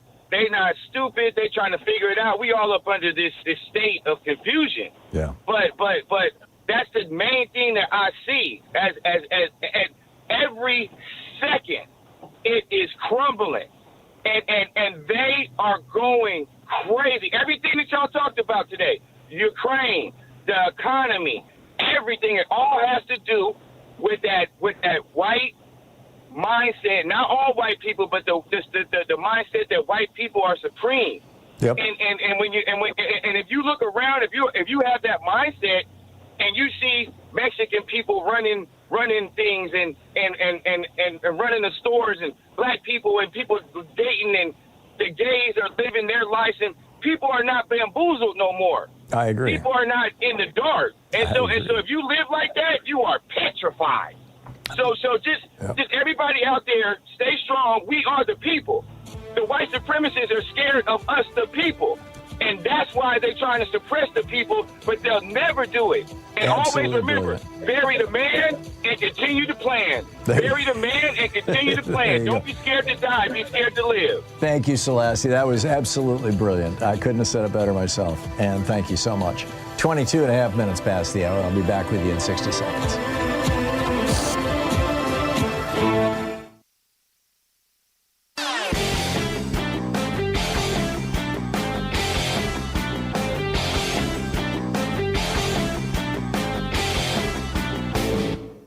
Missed my opening rant today? It's usually published over at HartmannReport.com, where you can read it and share it with your friends for free. Check it out, HartmannReport.com. A lot of people wonder, where did this whole right-wing movement to basically gut our freedoms and end DEI and all this other, where did this all begin? It all started back in 1951 with a book called The Conservative Mind, From Burke to Eliot by Russell Kirk. And he argued that if the middle class ever got too big, you'd see young people and women and racial minorities all get up on their hind feet and start protesting and basically screwing up America. And in the 50s, even Republicans thought he was nuts. But then the 60s happened and all those protests, and suddenly Republicans thought, yeah, he's right. We've got to destroy the middle class, or at least cut it back. And that was Reagan's mandate when he came into office in 1981. There's a whole article about this. You can read all the details. It's titled The GOP's 60-Year Conspiracy to Kill Our Democracy. None dare call it treason, but I will. Over at HartmannReport.com. Check it out. 24 minutes past the hour. Welcome back. So Stephen Miller, this is wild stuff. Stephen Miller is now quietly leading a campaign inside the White House to extend Section 702 of the Foreign Intelligence Surveillance Act that basically lets the U.S. government spy on non-citizens abroad without a warrant. And here's the thing about that. These kind of things never stay as contained as they are supposed to be by the law. They certainly haven't by the Trump administration. They're spying on people right now. They're taking pictures of protesters. They're doing deep dives into their lives and their histories. They're blocking some protesters from even having, TSA pre and stuff like that. They're smashing their cars. They're going to their homes. But Miller wants more. History teaches us that when surveillance powers are granted in the name of safety, then Ben Franklin's old dictum, those who would trade safety and security for freedom, or would trade freedom for a little bit of safety and security, deserve neither. They always drift back toward the American people. We're using FISA tools. Now, what's interesting is that there's a bunch of Republicans who don't want to extend Section 702 because the FBI used Section 702 to go after the members of Congress who were conspiring with Donald Trump on January 5th to try to take down the government and overturn the elections and commit a coup against democracy on January 6th of 2021. So you've got the kind of Rand Paul faction, and Tommy Tuberville was one of those who was in Trump Tower at that time, or Trump Hotel at that time. So bottom line, are we willing to trade away the Fourth Amendment piece by piece, and basically all the other amendments, just to have what we think is safety? But in fact, what we have now discovered is every time they try to sell us safety. George W. Bush tried to sell us safety, remember? Hey, let's have the Patriot Act. Let's consolidate all the intelligence agencies under one person. And Trump says, and put Kristi Noem in charge of it. Oh, God. Really? I mean, this is insanity, for lack of a better word. This is just insanity. We need to break up the Department of Homeland Security. We need to take the word homeland out. That's the old German word, Heimat. That was the word that Rudolf Hess introduced in 1937 at the Nuremberg rally as the new way. Instead of calling Germany der Vaterland, the fatherland, they would call it der Heimat, the homeland. And some genius in the Bush administration thought, hey, we should adopt that word. They're using it. The Zionist movement uses it. We should use it. Come on. It's time to do something about this. We'll be right back. You're listening to the Thom Hartmann Program. Call 202-808-9925. On the other side of the break, some good news for Donald Trump. And I'll pick up your calls. Stay with us.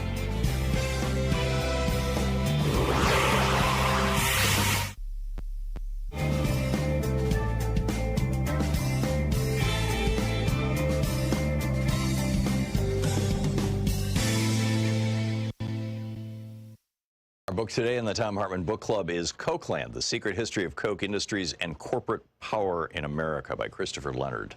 This is from the preface. On May 18th, 1981, 4 Wall Street bankers traveled to Wichita, Kansas. They went there to make an offer to Charles Koch, the CEO of an obscure mid-size energy company. The bankers from Morgan Stanley wanted to convince Koch to take his family's company public, offering shares for sale on the New York Stock Exchange. Their deal was squarely in line with the conventional wisdom of corporate America at the time. Going public was seen as a natural progression for companies like Koch Industries, offering them access to big pools of money and promising enormous paydays for the existing team of executives. All it required from the CEO was to surrender control. Morgan Stanley, in return, would collect a small fortune in fees. Charles Koch was 45 years old. He had run Koch Industries since he was 32 when his father died suddenly. He was trim, tall, and had an athlete's build. He spoke quietly in meetings and seemed almost passive. The bankers laid out their plan to take Koch public. They revealed what, to most executives at least, might have been the most significant detail. If Charles Koch agreed to the deal, he could earn $20 million overnight. The bankers seemed incredulous when they prepared a confidential memo about Koch's reaction. He does not want this cash, the memo reported. Charles Koch calmly explained to them why their offer made no sense. His company was breathtakingly profitable. It operated in vital, deeply complex corners of the American energy industry. During the 1980s, Koch Industries was the largest purchaser and transporter of U.S. crude oil. It owned an oil refinery. It employed teams of commodity traders who bought and sold a wildly diverse menu of raw materials and financial products, from gasoline to paper futures contracts. This might have encouraged most CEOs to take their company public. Koch Industries, however, did not want outsiders to know how much money its traders were earning. Taking the company public would expose too many of its secrets. The memo said, certain of Koch's commodity traders are particularly worried that their high salaries, once disclosed to the public, would be used against them by their trading partners. Secrecy was a strategic necessity for Koch Industries. Charles Koch did not want to surrender it. He also didn't want to surrender control. He had a specific, clear vision of how to run his company, and he didn't need Wall Street investors to interfere. If the bankers expected Charles Koch to go along with the conventional wisdom of their time, then they, like so many outsiders, did not understand him. Beneath his low-key veneer, Charles Koch was, at his core, a fighter. He had unmovable ideas about how things should be, and he did not back down when challenged. When he was challenged by his own brothers for control of Koch Industries, he fought them in a bitter legal battle that lasted decades. When he was challenged by members of a powerful labor union during his first years as CEO, he fought them even as they committed an act of industrial sabotage that nearly destroyed Koch's oil refinery. When the FBI and the U.S. Department of Justice launched a criminal investigation into Koch Industries' oil gathering business, Charles Koch fought them with every legal and political tool at his disposal. When a liberal Congress and President Barack Obama sought to impose regulations on the fossil fuel industry to control greenhouse gas emissions, Charles Koch fought them in ways that changed U.S. politics. In each of these fights, Charles Koch prevailed. When Charles Koch dismissed the bankers in 1981, it was just a small skirmish in the larger war to control Koch Industries. After prevailing in that fight, he created a company that was true to his vision. He avoided the snares that entangled many publicly traded companies that report their financial results to investors every 3 months. Koch Industries didn't have to think quarter to quarter. The company thinks year to year.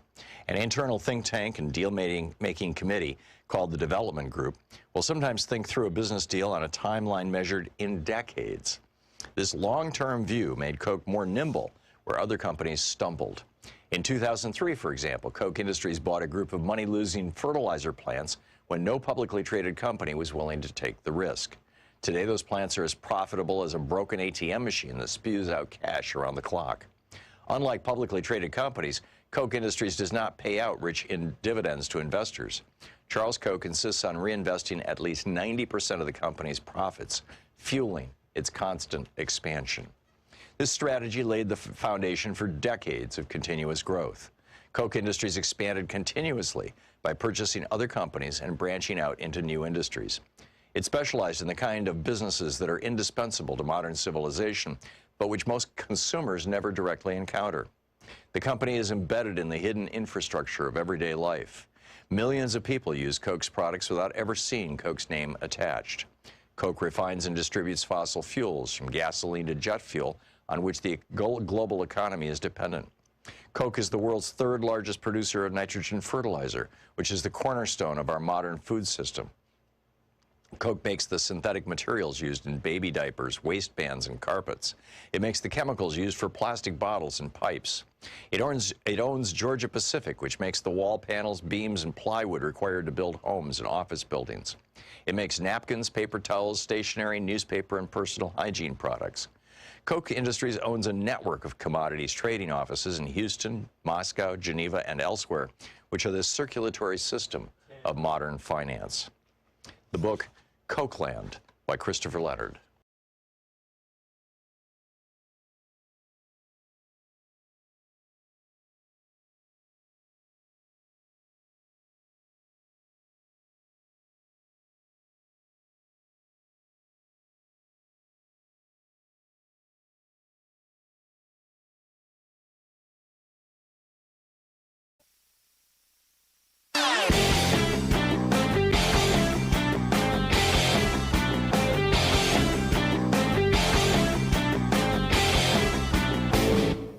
Share the Thom Hartmann program with your friends. Our podcast, The Hartmann Report, is absolutely free and available wherever fine podcasts are available. And the entire 3-hour podcast is available over at thomhartmann.com. You know, corporate raiders, when they acquire a company, basically strip it down. They take everything of value out of it, put it in their own pockets, leave just a husk of a company. I watched, Bain Capital do this with Clear Channel. In fact, they just ran it into bankruptcy, and they run off with all the cash. Well, that's what Donald Trump is doing to America right now. He's basically behaving like a corporate raider, taking, all the assets of this company and handing as many of them as possible off to billionaires and shutting down programs that benefit average working class people. This is, an all billionaire cabinet, or largely billionaire cabinet, with a billionaire president, and they're dancing to the tune of the billionaires. It shouldn't surprise us, I suppose, but there's a whole article about it over at my Daily Take, entitled Trump's Hostile Takeover of America, the Corporate Raiders' Final Heist, over at HartmannReport.com. Check it out. Welcome back, 35 minutes past the hour, and a little good news for Donald Trump. Which is not a headline I would normally read, but, this one, let me just explain. A couple of years ago, the polling company YouGov asked people about insects. What they found was that butterflies are people's favorite insect. 8 out of 10 people, 80% of people love butterflies. On the other hand, 86% of people have a very negative reaction to mosquitoes, and cockroaches have a disapproval rating of 84%, and 76% of people dislike wasps. But, you know, on the other hand, spiders are only 57%, ants are only 52%. Okay, so now you've got the spectrum, right, of disapproval. Trump's disapproval right now is 61%. So more people dislike mosquitoes and cockroaches and wasps than they do Donald Trump, which I guess is the good news. The bad news is that more people like spiders and ants than like Donald Trump. People would rather have spiders and ants than Donald Trump. What have we come to? David in San Francisco. Hey, David, you're on the air. What's up? Hey, thanks, Tom. We heard you talking about the media and their silence about Trump and whatnot. I don't know if you ever, back in the early 90s, there was a book about the J. Edgar Hoover. It was, I think it was Anthony Summers wrote a biography of J. Edgar Hoover.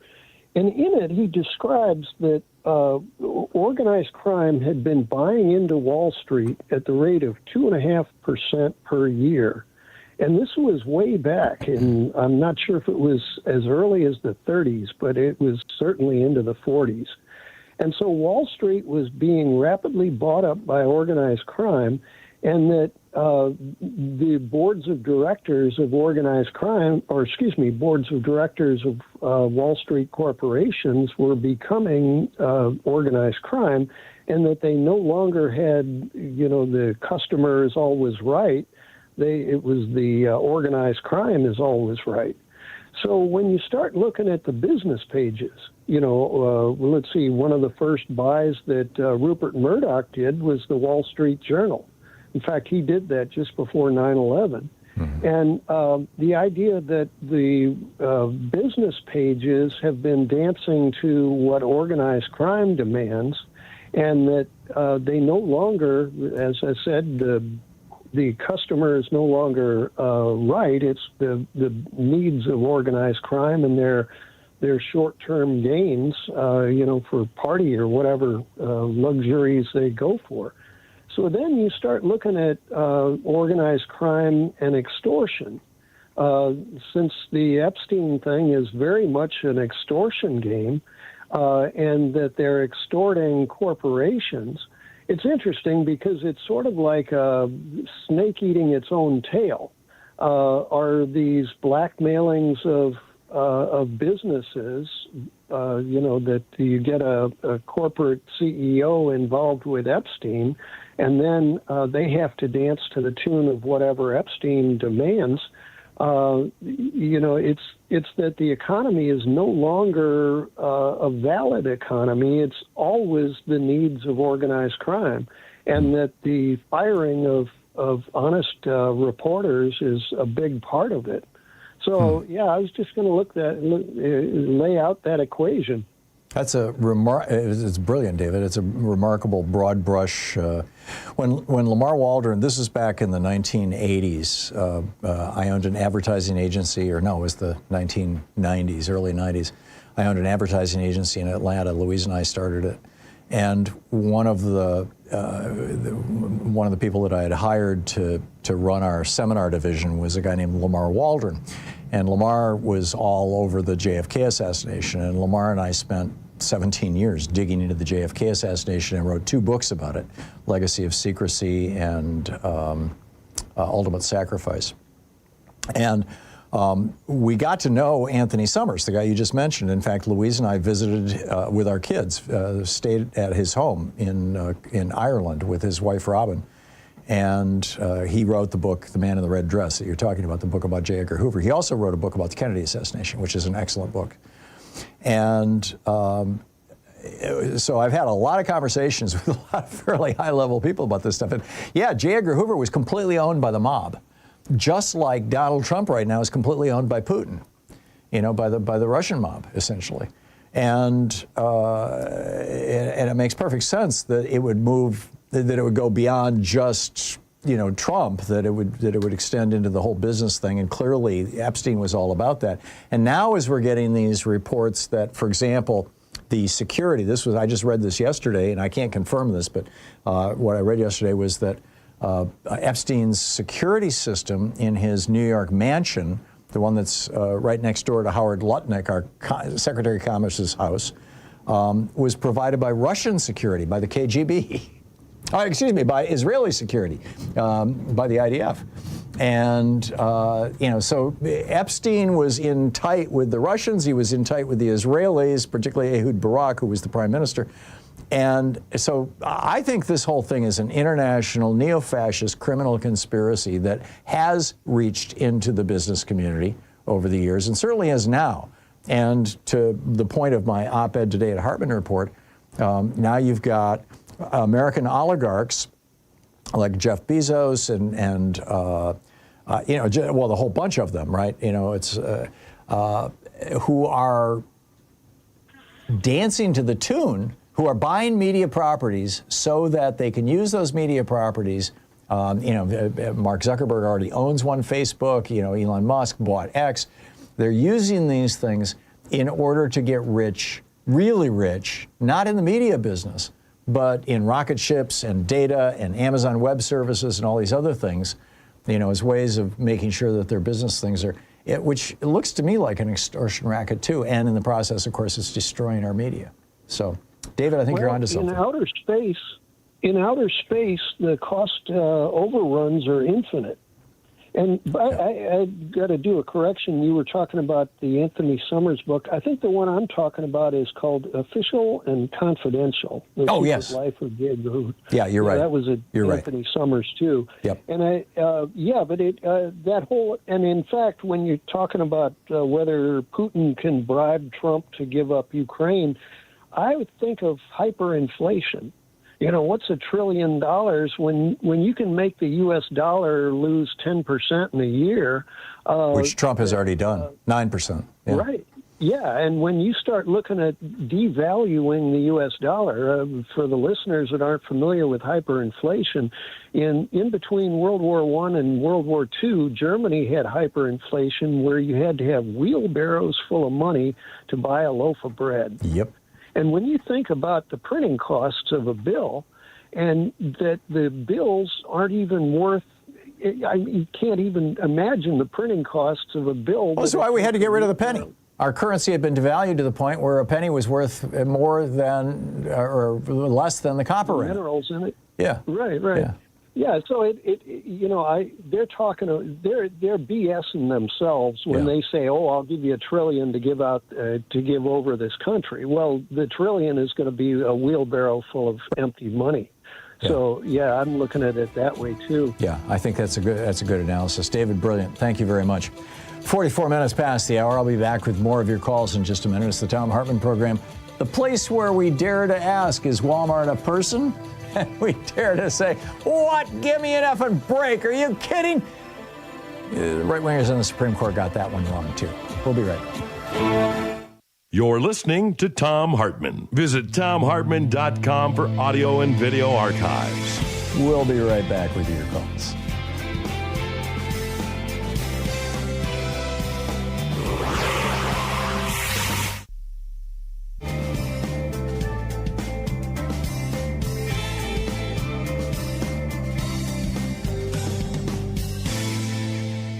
And welcome back. I still remember sitting in Anthony Summers' living room in County Cork, I think it was, in Ireland. He's got this beautiful old house. I mean, it's multiple hundreds of years old, that looks over this beautiful river that just winds. The Irish countryside is just so beautiful.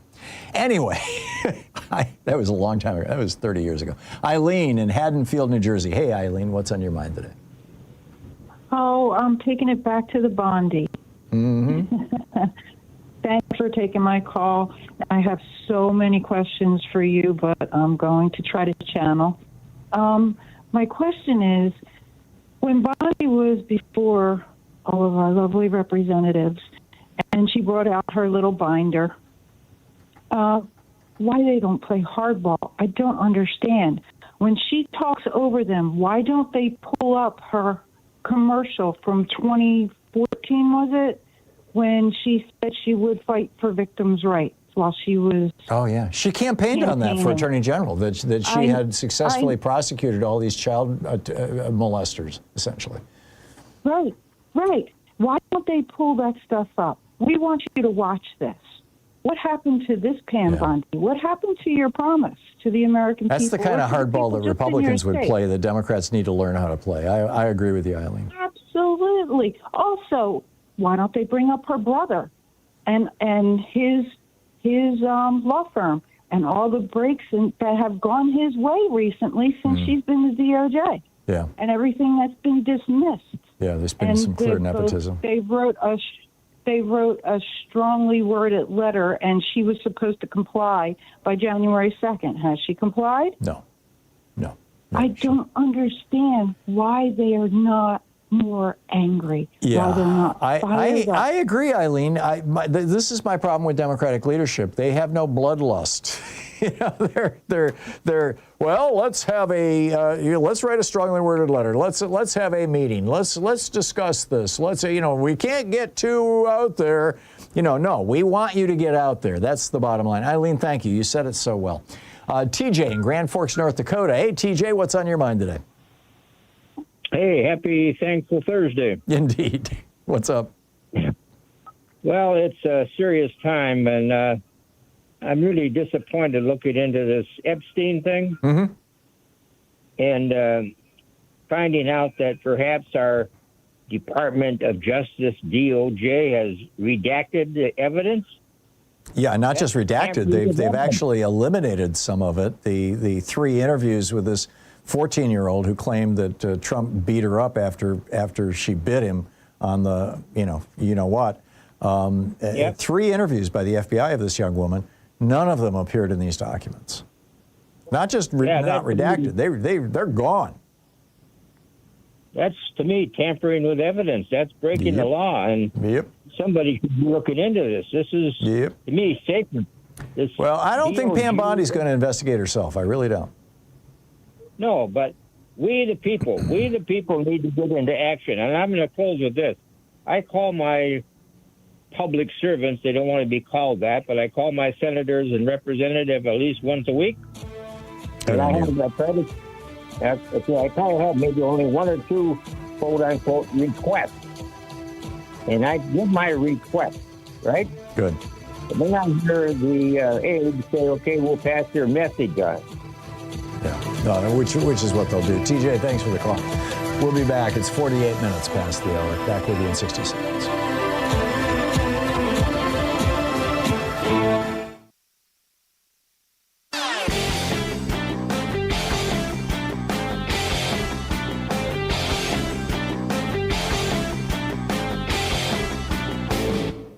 Hey, thanks so much for sharing our program and for reaching out to our stations and sponsors and letting them know that you're listening. It really means a lot to us.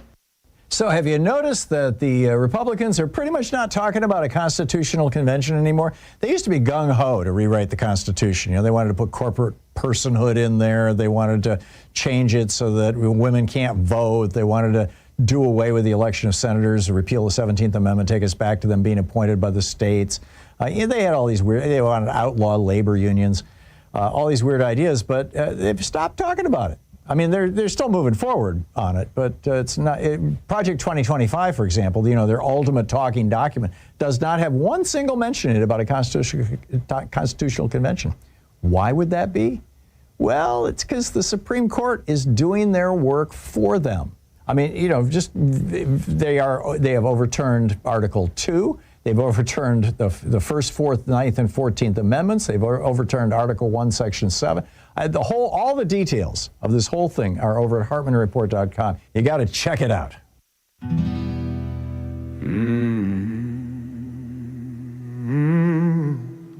And welcome back. 10 minutes before the hour. Bill in Clifton, New Jersey. Hey, Bill, what's up? Hey, Tom. I keep coming back to the fact that everybody knows that Donald Trump is mentally ill. I mean, since before I don't think he was everybody running knows the it. first. I don't think his base knows it. Well, I don't know, but you know, there's been research, and there's several, you know, syndromes that are associated with wealth, and under the DSM, the whatever it's called, sudden wealth syndrome, or I forget what the other one is called. There's subheadings in terms of hoarding, and Hoarding syndrome has its own category. It's kind of a subset of obsessive compulsive disorder, but yeah. And I agree, Bill. I've written many times and said many times in this program that I think that many of these billionaires have a serious case of hoarding syndrome, and had they not been born with access to money or the ability to acquire money, or they hadn't inherited money, they would be living in an apartment, floor to ceiling cans and newspapers. Yeah, but there's the rags to riches people, and there's the people born with money, and it's sort of, you know, there are a lot of born with money, like the Rockefellers, the Pritzkers, and a few others that were good. Yeah, that escaped or mostly good. In fact, I want J.B. Pritzker to be our next president. I think he's my favorite of all the Democratic candidates so far. Right. I mean, I was disappointed with Bill Gates when he ended up on that island, but I think something has to be done about it, and people have to be made aware that this is a disease, that, you know, whatever he's preaching is, you know, there's nothing good in it. And, you know, you're talking about Russia, you know, people don't realize that Russia is the largest country in the world. It stretches 2 continents from sea to sea. Physically, population-wise, and its GDP is half the size of California. Right. It's got half our population and small GDP, and they want to own Ukraine, which is the largest country in Europe. Yep, physically. So you talk about a hoarding kind of a thing, and you know Russia has 14 countries on its border, including Japan. And it's just that should be broken up, but maybe that'll happen. I don't know. Long after Putin is gone, they'll come to their senses. I think Putin has more than just hoarding syndrome. I think he's afflicted with whatever it is that happens to people who acquire absolute power. You know, the old saying, Lord Acton's famous saying, power corrupts and absolute power corrupts absolutely. There has to be a name for that absolute corruption, where people suddenly decide that their vision of the country is more important than the lives of the people in the country. Their personal power over everything is more important than anything else. I think that's what's going on. Bill, well said. Thank you. Gregory in Ventura, California. Hey, Gregory, what's up? Hey, hi, Tom. Well, on point with the Epstein thing. Hey, good talking with you as always. Here's something I find strange, disturbing, remiss, lack of responsibility. Now, maybe Mateo's great. He said a couple people called in about this. I have not heard, I'm talking about the parents of these young girls. Not one interview with them. Did the FBI interview with them? But not one peep on camera or any news person. What's with all these parents? Not just the American girls. I realize it's an international thing, but you know why? Paid off, extortion, blackmail. What's the deal there? Why here in L.A. with the Zuckerberg thing? All the parents are down there protecting their kids. They're worried about their kids. Where were the parents of all these young girls? Well, I think there's two things here, Gregory. Unless you were going to offer your own hypothesis. No. I wanted to hear your feedback. Okay. Number one, many of them were lost girls. You know, they were the children who were runaways or who were, just kind of socially alienated. They were the vulnerable ones. That was Ghislaine Maxwell's specialty, is identifying the vulnerable girls. These are, it's kind of that category. You know, the famous meme that you see in some of the movies, from the 70s, 80s, 90s, of the pimps who would go to the bus station and look for the runaways. Those are the kind, number one. And number two, it was a different era. I mean, you know, in 1967, I was 16 years old. That was when I left home. I mean, I never went back. I left my parents' house when I was 16. I went out to East Lansing. I was going to college. I was gone. And I was not abnormal. Right, but they knew where you were. I mean, well, they were still, you know. Yeah, more or less. You know, yeah. I mean, that summer I hitchhiked out to California, you know, with a friend of mine, and you know, they didn't hear from me for months. I know that they were freaked out. I mean, in retrospect, I just feel terrible about what I put my parents through. I was an awful kid in that context, you know. But it was also the '60s. It was the time, and you know, it was the zeitgeist. It was, you know, the independence, and, you know, you're all grown up now, you're 16. And, you know, I mean, frankly, my dad was like, you know, yeah, you're 16, you know, you can go. So, you know, I think the times now are radically different. You know, now we got helicopter parents, you know, it's like a very different thing. And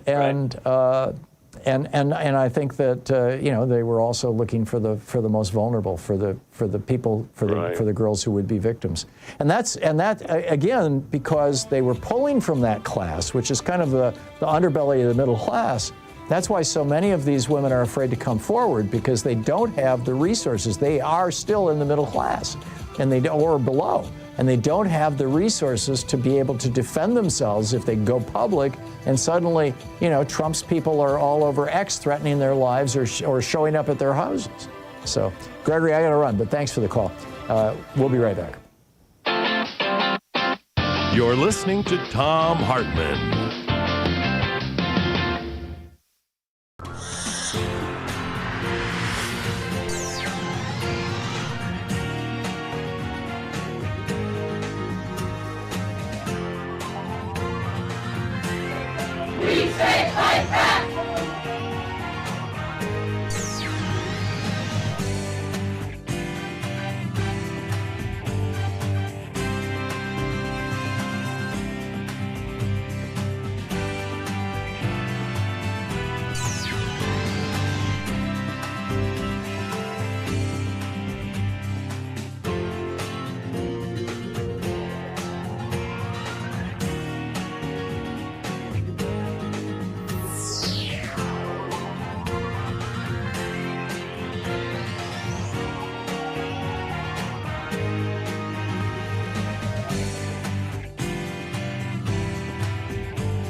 Reading today from a book by David Sanger, the Pulitzer Prize-winning New York Times national security reporter. The title of the book is The Perfect Weapon: War, Sabotage, and Fear in the Cyber Age. We're reading from the preface.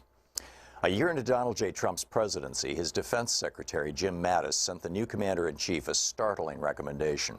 With nations around the world threatening to use cyber weapons to bring down America's power grids, cell phone networks, and water supplies, Trump should declare that he's ready to take extraordinary steps to protect the country. If any nation hit America's critical infrastructure with a devastating strike, even a non-nuclear one, it should be forewarned that the United States might reach for a nuclear weapon in response.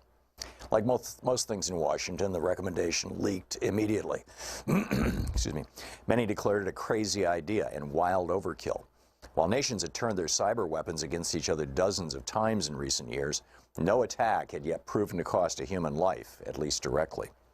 Not the American attacks on Iran's and North Korea's weapon programs, not the North Korean attacks on American banks, a famed Hollywood studio, and the British healthcare system, not the Russian attacks in Ukraine, Europe, and then at the core of American democracy.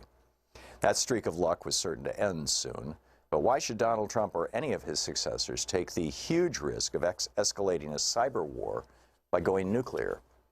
The Pentagon's recommendation, it turned out, was the prelude to other proposals delivered to a president who values toughness and America first to use the nation's powerful cyber weapons far more aggressively. But it was also a reminder of how quickly the fear of devastating cyber attacks has moved from the stuff of science fiction and die-hard movies to the center of American defense strategy. Just over a decade before, in 2007, cyber attacks were missing entirely from the global threat assessment that intelligence agencies prepare each year for Congress. Terrorism topped that list, along with other post-9/11 concerns, Now that hierarchy has been reversed. For several years, a variety of cyber threats, ranging from a paralyzing strike on the nation's cities to a sophisticated effort to undercut public confidence in its institutions, has appeared as the nation's #1 threat on the list. Not since the Soviets tested the bomb in 1949 had the perception of threats facing the nation been revised so quickly. Yet Mattis, who had risen to 4-star status in a career focused in the Middle East, feared that the 2 decades spent chasing al-Qaeda and ISIS around the globe had distracted America from its most potent challenges. Great power competition, not terrorism, is now the primary focus of U.S. national security, he said in early 2018. America's, quote, competitive edge has eroded in every domain of warfare, including the newest one, cyberspace. The nuclear strategy he handed Trump gave voice to an inchoate fear among many in the Pentagon that cyber attacks posed a threat unlike any other, one that we had completely failed to deter. The irony is that the United States remains the world's stealthiest, most skillful cyber power, as the Iranians discovered when their centrifuges spun out of control, and the North Koreans suspected as their missiles fell out of the sky. But the gap is closing. Cyber weapons are so cheap to develop and so easy to hide that they've proven irresistible. And American officials are discovering that in a world in which almost everything is connected, phones, cars, electrical grids, and satellites, everything can be disrupted, if not destroyed. For several years, the thinking inside the Pentagon was that only nations with nuclear weapons could threaten America's existence. Now that assumption is in doubt.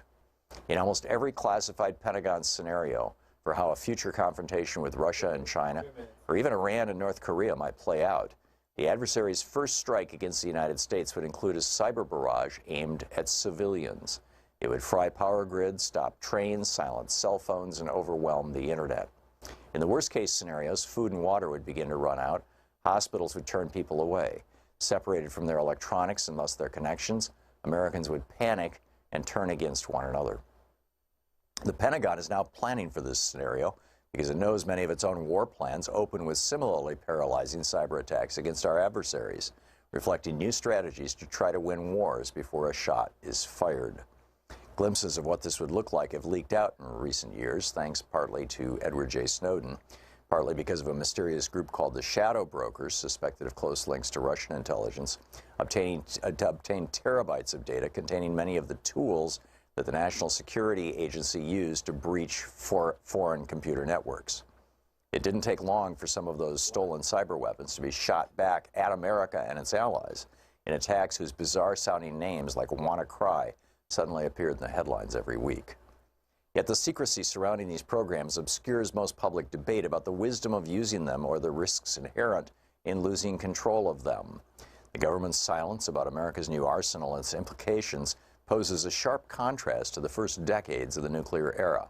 The horrific scenes of destruction at Hiroshima and Nagasaki not only seared the national psyche, but made America's destructive capabilities, and soon Russia's and China's, obvious and undeniable.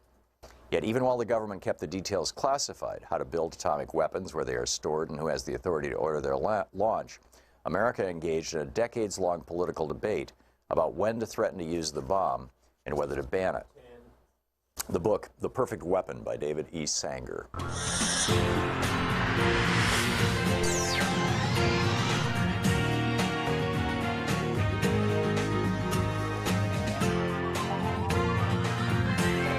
We say fight back!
This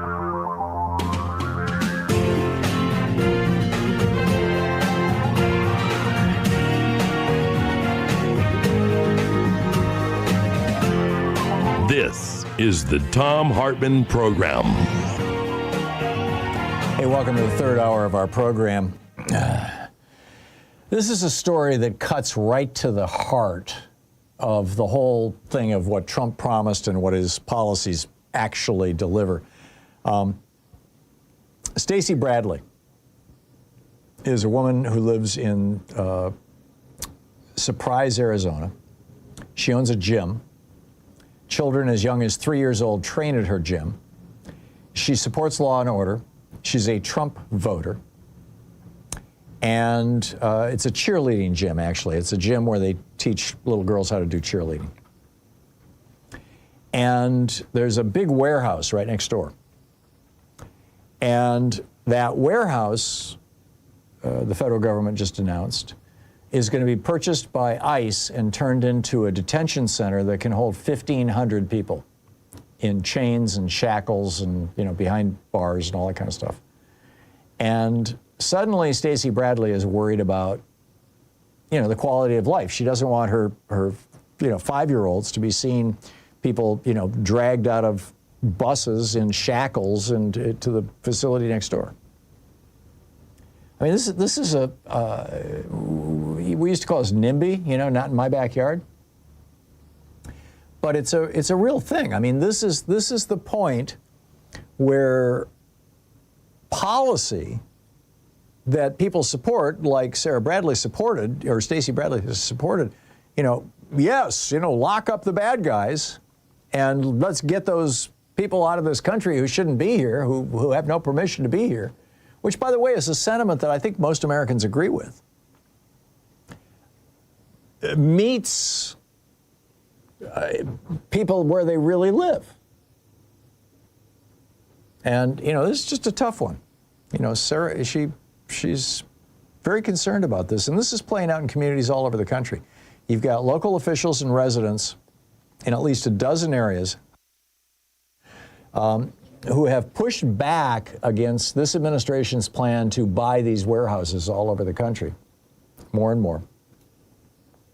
ICE is currently holding about 70,000 people in detention. They plan to hold 100,000 by the end of this year. They have 230 concentration camps. They're planning on having over 500 of them. Hitler had 530 concentration camps in Germany at the peak. These were not death camps. These were just prison camps, just like Trump is building all across the United States. This is a $38 billion expansion of our prison system. ICE is now bigger, has a larger budget than the FBI, than basically any police department or agency in the world. Maybe China's is larger, but, you know, in the free world anyway. And even in places where more than 70% of the people voted for Trump, you're seeing community after community after community saying, nope, we don't want this stuff. We don't want these prisons in our backyard. And, you know, they're going into these communities and they're saying, hey, you know, we're going to give you jobs and all this, and it's wonderful stuff. But because it's a government facility, we're no longer going to pay property taxes. And we're going to put a strain on your water and sewage systems. And you're going to be hearing people crying and groaning and being beaten and all kinds of god-awful stuff. I mean, what's happened now is that we have this basically a dynamic tension that is growing across the United States between this policy that is agreed to, let's get rid of the, quote, illegals, the undocumented people, and the criminals in particular, and the way the Trump administration is doing it. Now, I think it's important to note, and particularly for Democrats to note, that a lot of these detention centers that are currently in existence were not built by Donald Trump. They were built during the Obama administration or during the Bush administration. I mean, we've had this kind of long-term policy of doing this. But the difference, and it's a radical difference, The difference is that during the Obama administration, just to specifically use that example, because that administration preceded Trump, and during the Biden administration to a large extent, the way, and in fact during most of the first Trump administration, the way that ICE worked, Immigrations and Customs Enforcement, the people who are supposed to look for people who are not supposed to be in this country legally, the way they worked was quite civil. They didn't dress up like they were going to war in Fallujah.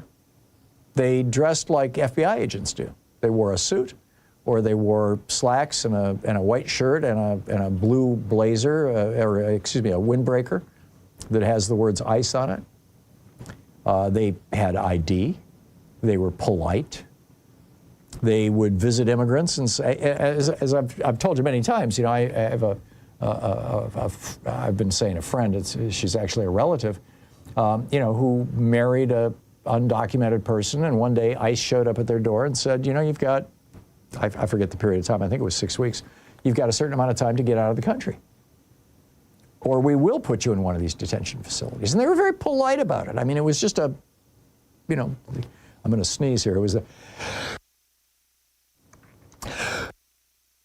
the kind of process that you would think a civilized society would engage in. And now we've got ICE agents running around, smashing people's car windows, dragging them out of their cars, cutting their seatbelts with a giant knife, dragging them out of there, this poor, you know, disabled woman, beating them up, smashing their cars, throwing them in jail, prosecuting members of Congress and judges. And I mean, it's just total police state stuff. And the important point, I think, of all this is that during the Obama administration, President Obama, you know, we used to refer to him as the deporter-in-chief. He deported more people in every year of his administration than Donald Trump has ever deported in any one single year. There is no year that Trump has deported more people than the peak year that Obama was deporting people. And yet when Obama was deporting people, like my friend, when Obama was deporting people, they were doing it with civility, with courtesy, by and large. I mean, obviously there were exceptions, and obviously there were mistakes, and there were some terrible stories that came out of that era, but by and large, that's what it was. And then Trump came in, and Miller and Vance, these guys who are just open white supremacists. I mean, you know, Marco Rubio going to Europe and giving a speech about how, you know, letting brown people into your country is going to erase your civilization. Everybody knows what he's saying. White people are, you know, the only thing that should have power. And so we've got now an openly white supremacist administration, not just a dog whistle white supremacist administration like we had during the first Trump administration, when he still had some rational people around him. Now we've got actual, open, I wouldn't say actual because they don't call themselves this, but open Nazis in our government. And they're pursuing Nazi-style actions. And they're ignoring courts. 4,400 court orders with regard to detentions have been ignored so far by this administration. In a recent court filing, and this is just an amazing story. This is just in New Jersey, and just since December 5th. Okay, just in New Jersey, and just since December 5th, we have 54 times that the Trump administration just openly defied Judge Michael Farbiar's, the U.S. District Court for New Jersey. He's a Biden appointee, by the way. The ICE missed 6 answer deadlines, 12 missed bond hearing deadlines, 17 transfers of detainees that were done after they were specifically ordered not to, several of which still have not yet been returned. Additional post-injunction deportation of Peru in violation of a court order, 3 missed deadlines to release ICE detainees, 3 late releases, 10 instances of incomplete compliance with evidentiary protection, and other miscellaneous misses. Judge Farbiar's said that this was an extremely troubling sign. He said the sworn materials show that this case, he was talking about one particular of these, is not an outlier. He said, this falls below the relevant standards. Judicial orders should never be violated, and they very rarely are, especially not by federal officials. Well, that was during every other administration going back to, you know, the first weeks of the 20th century. So he ordered them by February 25th to clean all this up. I'm not holding my breath. I don't think anybody else is. And this is, you know, part of, you know, this is so terrible. Like for ICE, it's reached the point where they're just like, you know, how do we deal with this? Not ICE, the judges, or the attorneys rather for ICE. There was one, I mean, this is how bad it is. There was an attorney, an ICE attorney, who earlier this month, and you probably saw this story, we mentioned it here on this program at the time, who was in Minnesota and was in court and literally begged the judge to throw her in jail. She said, this system sucks, this job sucks. Please hold me in contempt so I can get a full 24 hours of sleep. I mean, not only are they breaking the system, they're breaking their own people. This is how bad it has gotten. So, ICE is also routinely lying to you and me and to the observers around them. I'll tell you the story of that right after the break. This is grim stuff. This is like I said, this is Nazi stuff. This is not America. Hopefully. This is the Thom Hartmann Program. 17 minutes past the hour. We'll be back.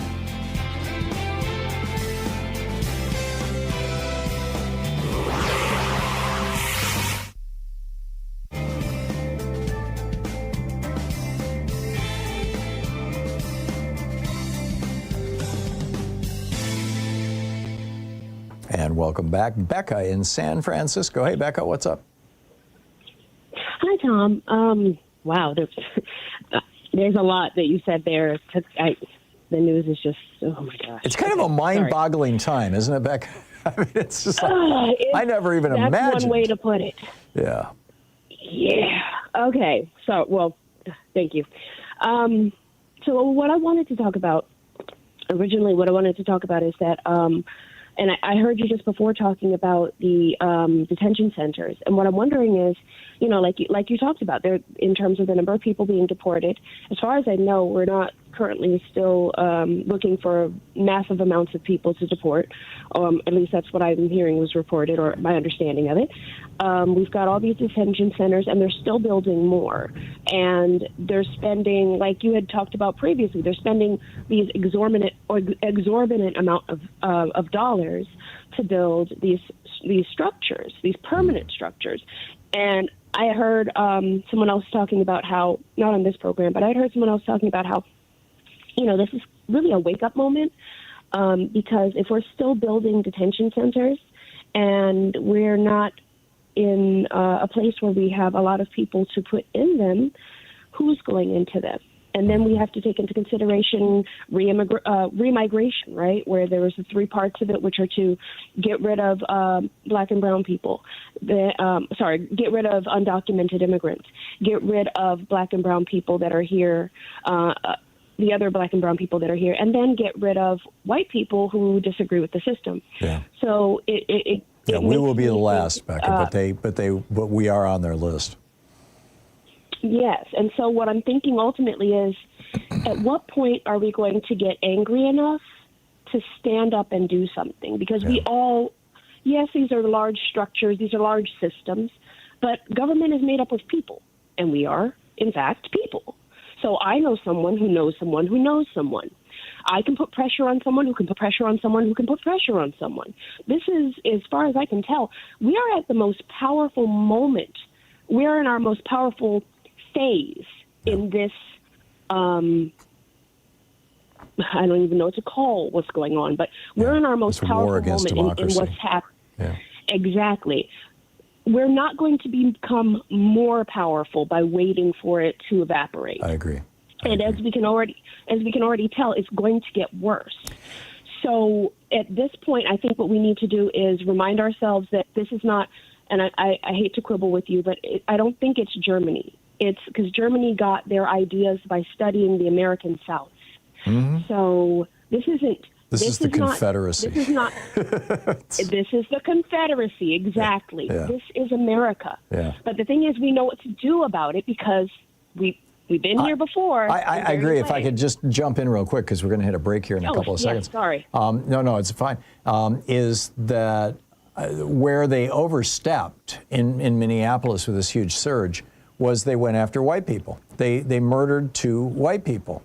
And now you got a bunch of pissed off white people. And that's why I think that they are backing up as fast as they can. And the subtext, when I heard Thom Hartmann's speech the other day, I thought the subtext to this thing is we're not going to hurt white people anymore because we don't want to take all the grief. We don't want to take all the crap. And if they can pull that off, it's going to be a real problem for all of us. You know, if they just go back to terrorizing brown and black people. Because as you point out, it's going to take off. If they just go back to terrorizing brown and black people, because as you point out, it's going to take off. It's going to take out. And, you know, half of the white people in America vote for this stuff. Becca, I got to run, but thank you for the call. That was very thoughtful.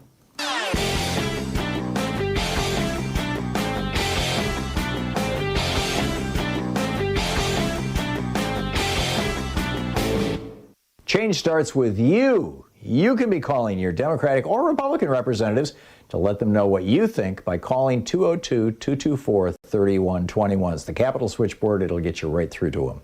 So back when Donald Trump debated Kamala Harris, he was asked about world leaders and whatnot, and he went off on this thing praising a guy named Viktor Orban and saying he's a tough guy, he's smart, he's the prime minister of Hungary, and he loves me, basically. So who is Viktor Orban? Well, it turns out Viktor Orban is a guy who took over Hungary in a regular election, the prime minister, and then turned it into basically a neo-fascist paradise for right-wingers. All the media is now controlled by right-wing oligarchs. He's packed the courts. He's changed the Constitution so that they have things like gerrymandering and voter suppression, so he always wins every election. He throws people in jail for criticizing him, even on Facebook. I mean, this is what Hungary has become. Fox News loves it. Tucker Carlson did his show from there for a week, and that's what Donald Trump wants to do to America. You can read the whole thing over at HartmannReport.com. It's titled Trump's New Hero, the strong man who crushed democracy in Hungary. Check it out.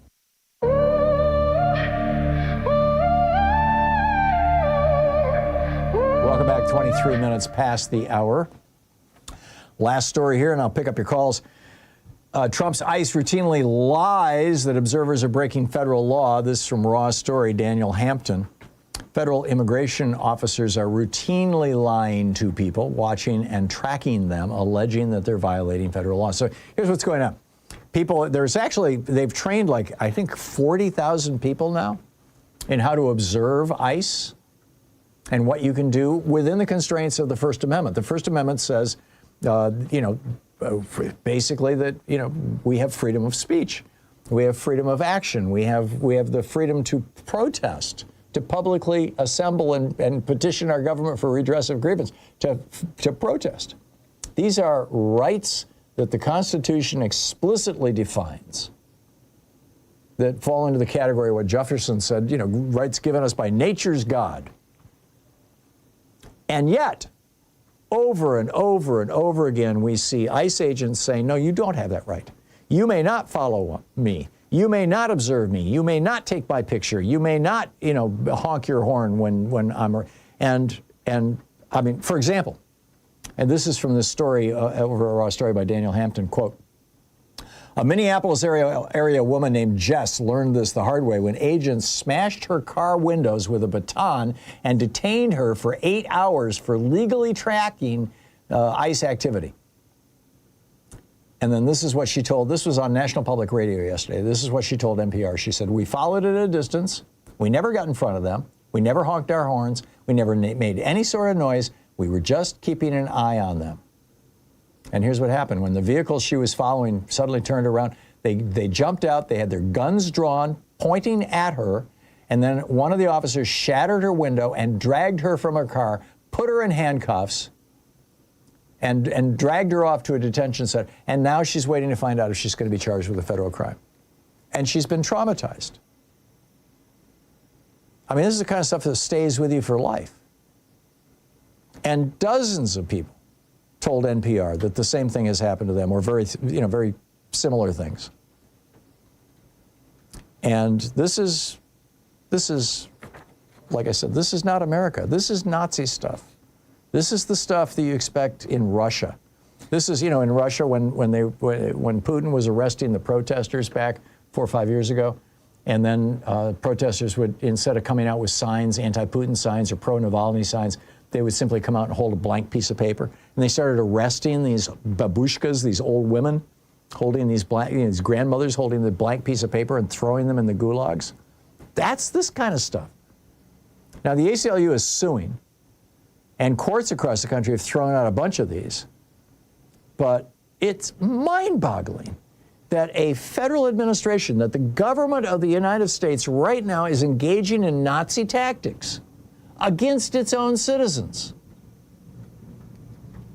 This is civil rights attorney Will Stansel called the tactics gross intimidation, and then he said he has experienced it firsthand. 3 ICE vehicles once surrounded him and escorted him home. This is a civil rights lawyer. I mean, well, they've thrown multiple members of Congress to the ground. They've arrested one. They're prosecuting one. Monica McIver, if I'm remembering her name correctly. They're trying to throw her in prison for daring to stand up to them. These people are Nazis. It's 27 minutes past the hour. What say you? I'll pick up your calls on the other side of the break. You're listening to the Thom Hartmann Program. Call 202-808-9925. Helping you win the water cooler wars. I'll be right back with you.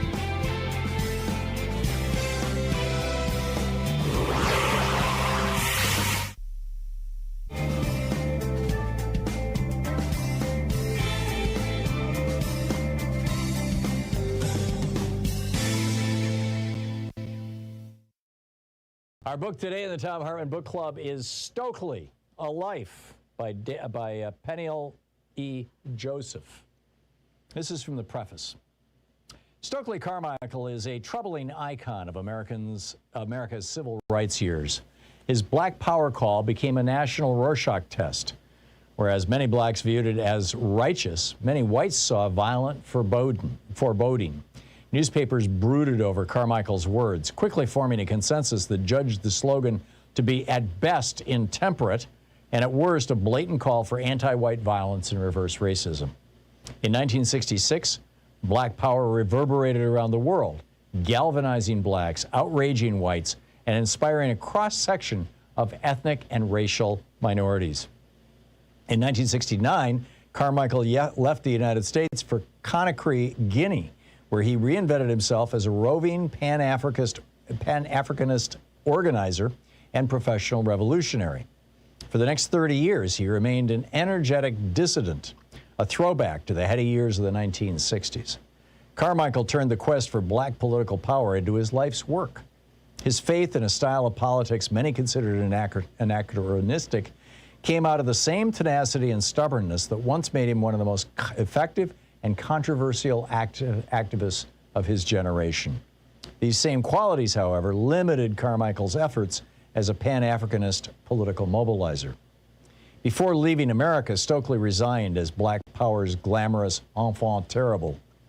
Telegenic, brash, equal parts angry and gregarious, whether dressed in three-piece suits, leather jackets, sharecroppers' overhauls, or African dashikis, Carmichael became to represent the era's multifaceted identity, a hipster hero whose easy grace allowed him to consort effortlessly with both the dignified and the damned.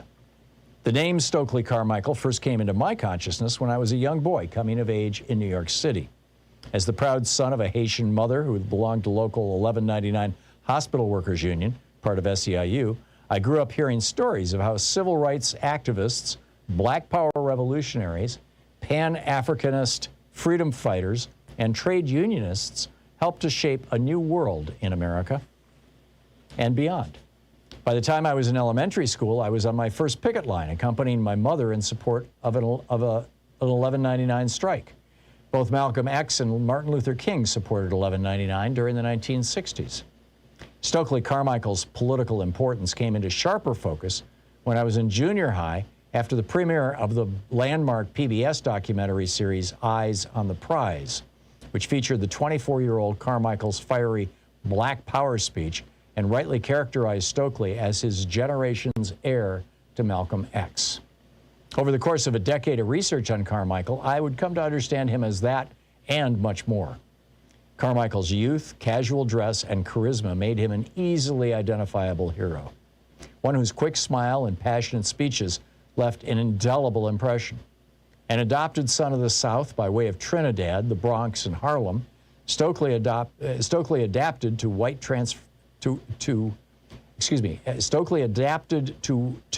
while transforming whatever environment he encountered. As a native New Yorker growing up in the city's tense racial climate of the 1980s, I found Carmichael's survival instincts appealing. As a young graduate student in Philadelphia, I had the opportunity to hear him speak and briefly met him afterward. He encouraged me to stay committed to the Black freedom movement, a struggle he defined as infinite. With his flowing African robes, gray hair, and white beard, he looked like a prince. And he had changed his name. He was no longer Stokely Carmichael. As Malcolm Little had become Malcolm X and later El Hajj Malik El Shabazz, Stokely had become Kwame Ture. It was a name that paid homage to his two African heroes, men who had been the first presidents of their countries, Ghana's Kwame Nkrumah and Guinea's Sékou Touré. Kwame Ture spelled the Guinean's name not as the French did, as white Europeans did, but as Arabs and Muslims did. Sékou Touré, S-E-K-U-T-U-R-E.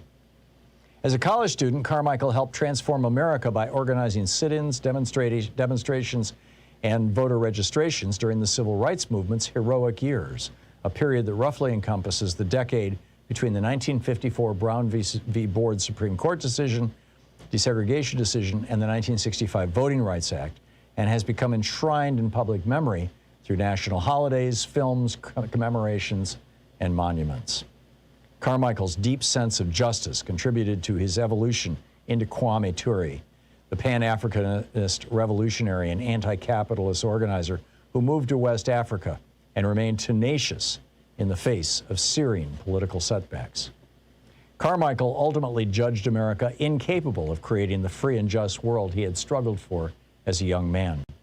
But despite living in Africa for the final 30 years of his life, Carmichael's legendary stature as a Black Power activist lingered even if many ignored his lasting contributions to civil rights struggles that included a bruising quest for the vote in the Deep South.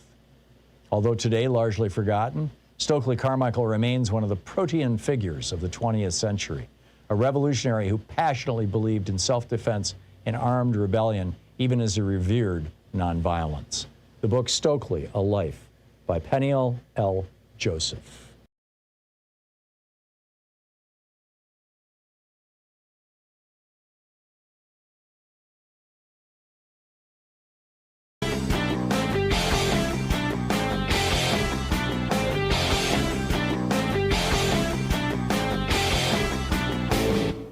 Help support progressive radio. If you're listening to us on a commercial station, call their advertisers and let them know you're listening. If you're listening to us on Pacifica, or one of our many nonprofit stations, please support them when they do their fundraising drives. Thanks for supporting Progressive Talk Radio, and tag you're it. America is suffering from an epidemic of bullying. And one of the things we know is that culture, including bullying, flows from the top down. We've seen studies where when issues of for example, being gay or transgender are being debated in the public, gay and transgender kids in school are more likely to be bullied. When racial issues are being discussed, people of minority races are more likely to be bullied. Well, now we've got a man who has literally built his career on being a bully, Donald Trump, as president, or was president, as candidate. And he is driving this insane bullying campaign and using it as a political weapon across the United States. And it's contagious. It's dangerous. There's an entire article about it over at HartmannReport.com titled America's New Epidemic, A Nation Overrun by Bullies. Check it out.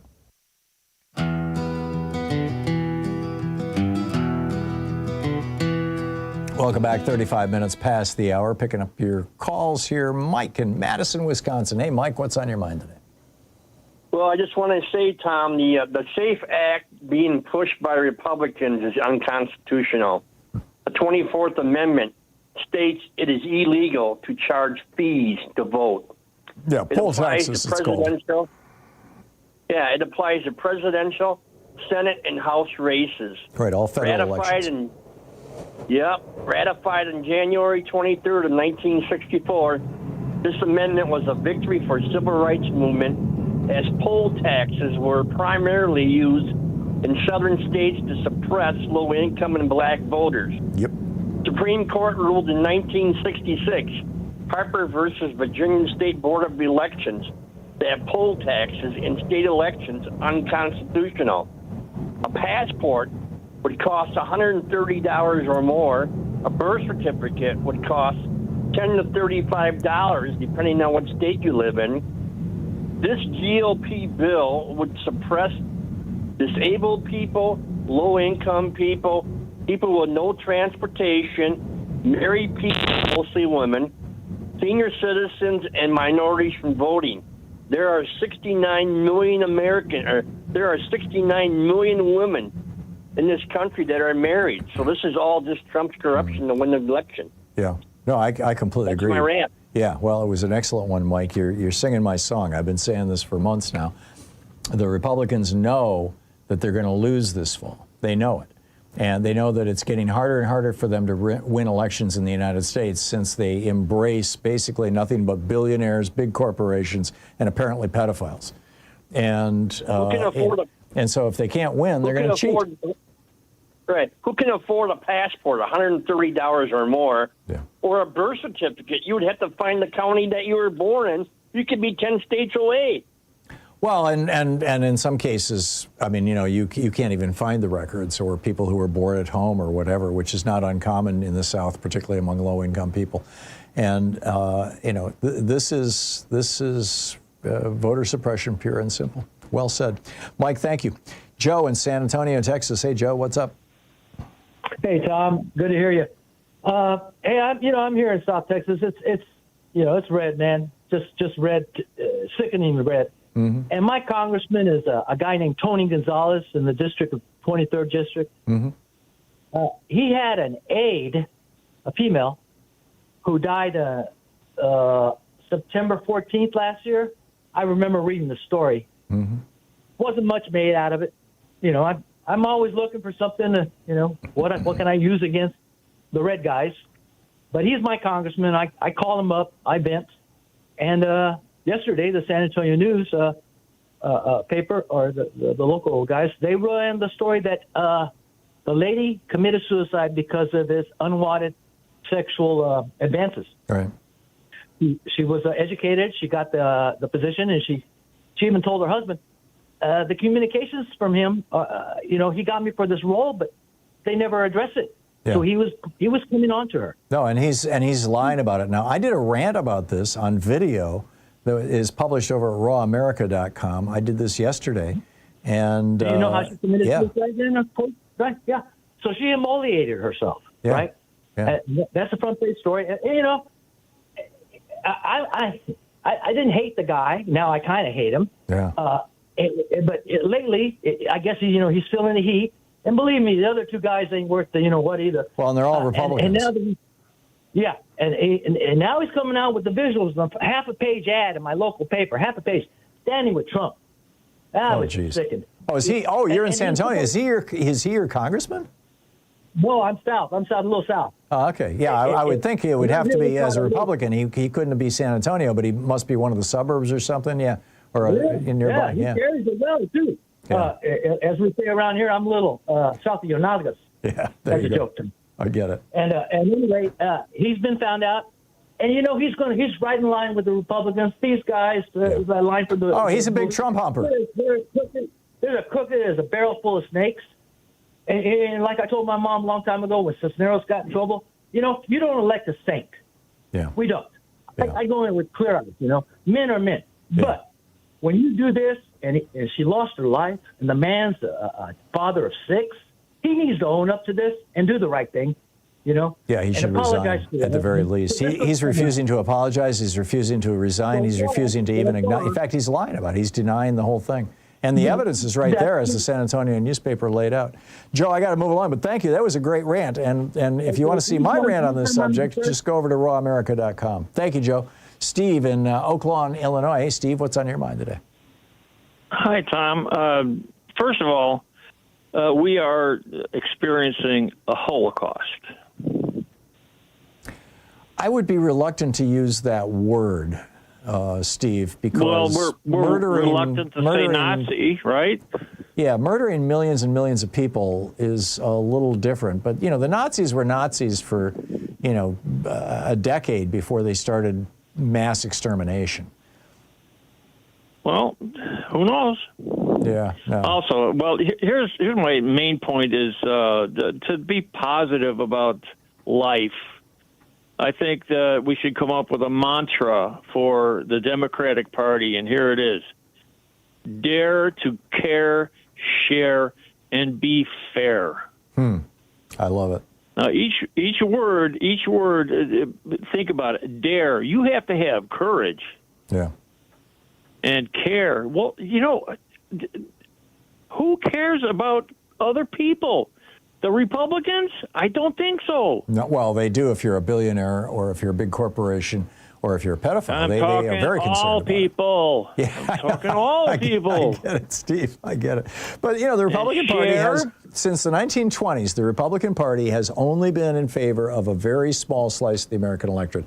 And they have been able to gain power by convincing everybody that they're in favor of, you know, that they represent a much larger slice of the electorate, specifically racists, misogynists, and Christian fanatics.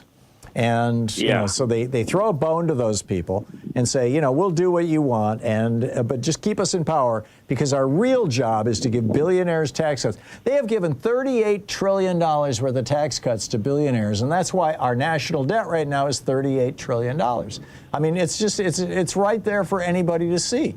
I don't get it why average Americans don't understand this. Steve, so well said. Thank you very much. Gordon in San Rafael. Hey, Gordon, what's on your mind today? Hey, Tom, thank you for taking my call. Sure. I wanted to just say a few things, because you always have Congressman Rocana on there. Mm-hmm. I'm a 25-year resident of St. Thomas, and every time I hear, like, the hearing that they had with Lutnick, and he says he saw the staff when he was on the island and this and that, those are all immigrants. I mean, when I moved to the Virgin Islands right after Hurricane Hugo in 1990, I remember seeing the sign on AKA Epstein Island, which is Little St. James, big ass billboard, you know, said for sale $1 million. And why don't they interview or subpoena some of the politicians down in Virgin Islands? Because there was so much that they were involved with under Governor John D. Young. As a matter of fact, his wife was the administrator of the island. And the previous governor to him was Alexander Snyder. I think the dam is breaking, Gordon. If they followed the money, you know, that's when the offshore banking laws changed too. So there was a lot of people coming down building huge homes and buying a lot of land from Wall Street down in the Virgin Islands, because, of course, it's proximity to the British Virgin Islands. But you know, they had allowed a lot of the rich folks to come down there if they maintained residency for 180 days. But there's a lot of information they could find from the politicians down there. I just wanted to, you know, being such a long-time resident, I actually saw this stuff. And I was a telephone lineman. No, I believe I would go between St. John and St. I think Thomas. the dam is breaking. You know? I think we've hit a tipping point. I think between Pam Bondi's performance on television that the world saw, you know, is it 50,000? Oh my God! And what happened in the United Kingdom today, I think the dam is breaking. Gordon, thanks for the call. You're listening to Thom Hartmann. Visit ThomHartmann.com for audio and video archives. Defending America from the weapons of mass deception. I'll be right back with more of your calls. Stay with me.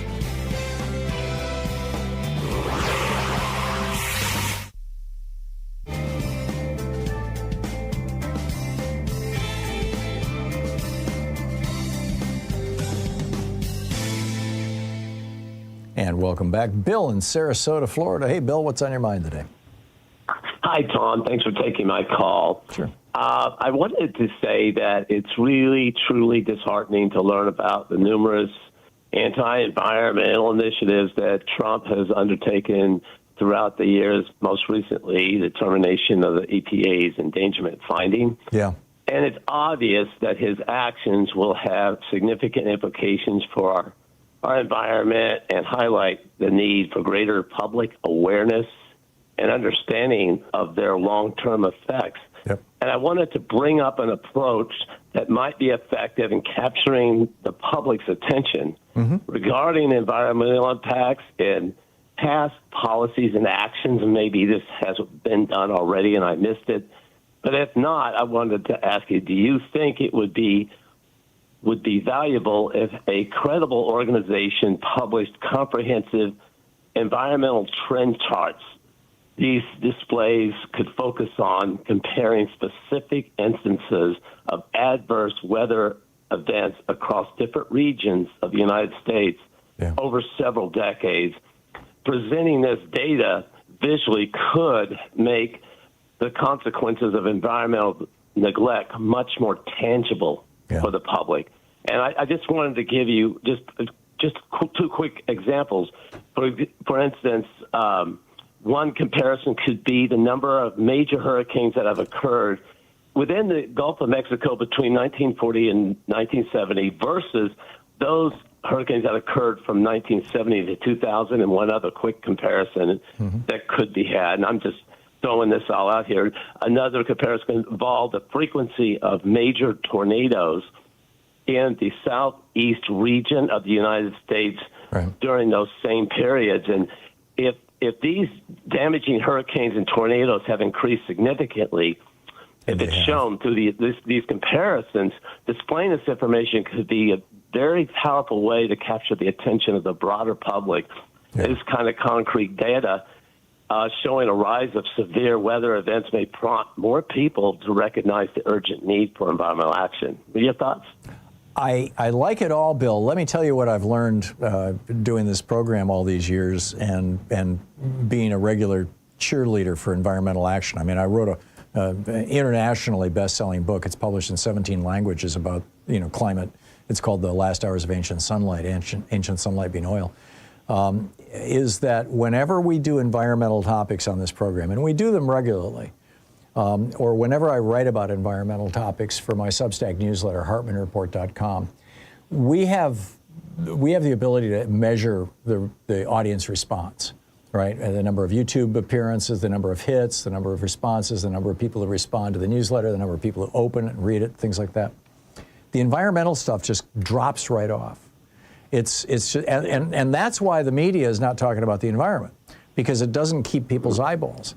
And I don't know if it's because people are afraid, or because they think that they already know it, or because they're bored by it, or what. But I think that the whole environmental movement needs to shift out of this very thoughtful, rational, let's talk to scientists mode, and into hair on fire hysteria. The world is going to end. We're all going to die. Let's talk about the Permian mass extinction. Look at the people who are dying right now, the wildfires in California, the hurricanes and tornadoes. I think it needs to start getting blood and guts like. They say sex sells, but violence also sells. And this is environmental violence that we're committing, and that the environment is committing on us. Now, those are my thoughts, Bill. Thank you for the call.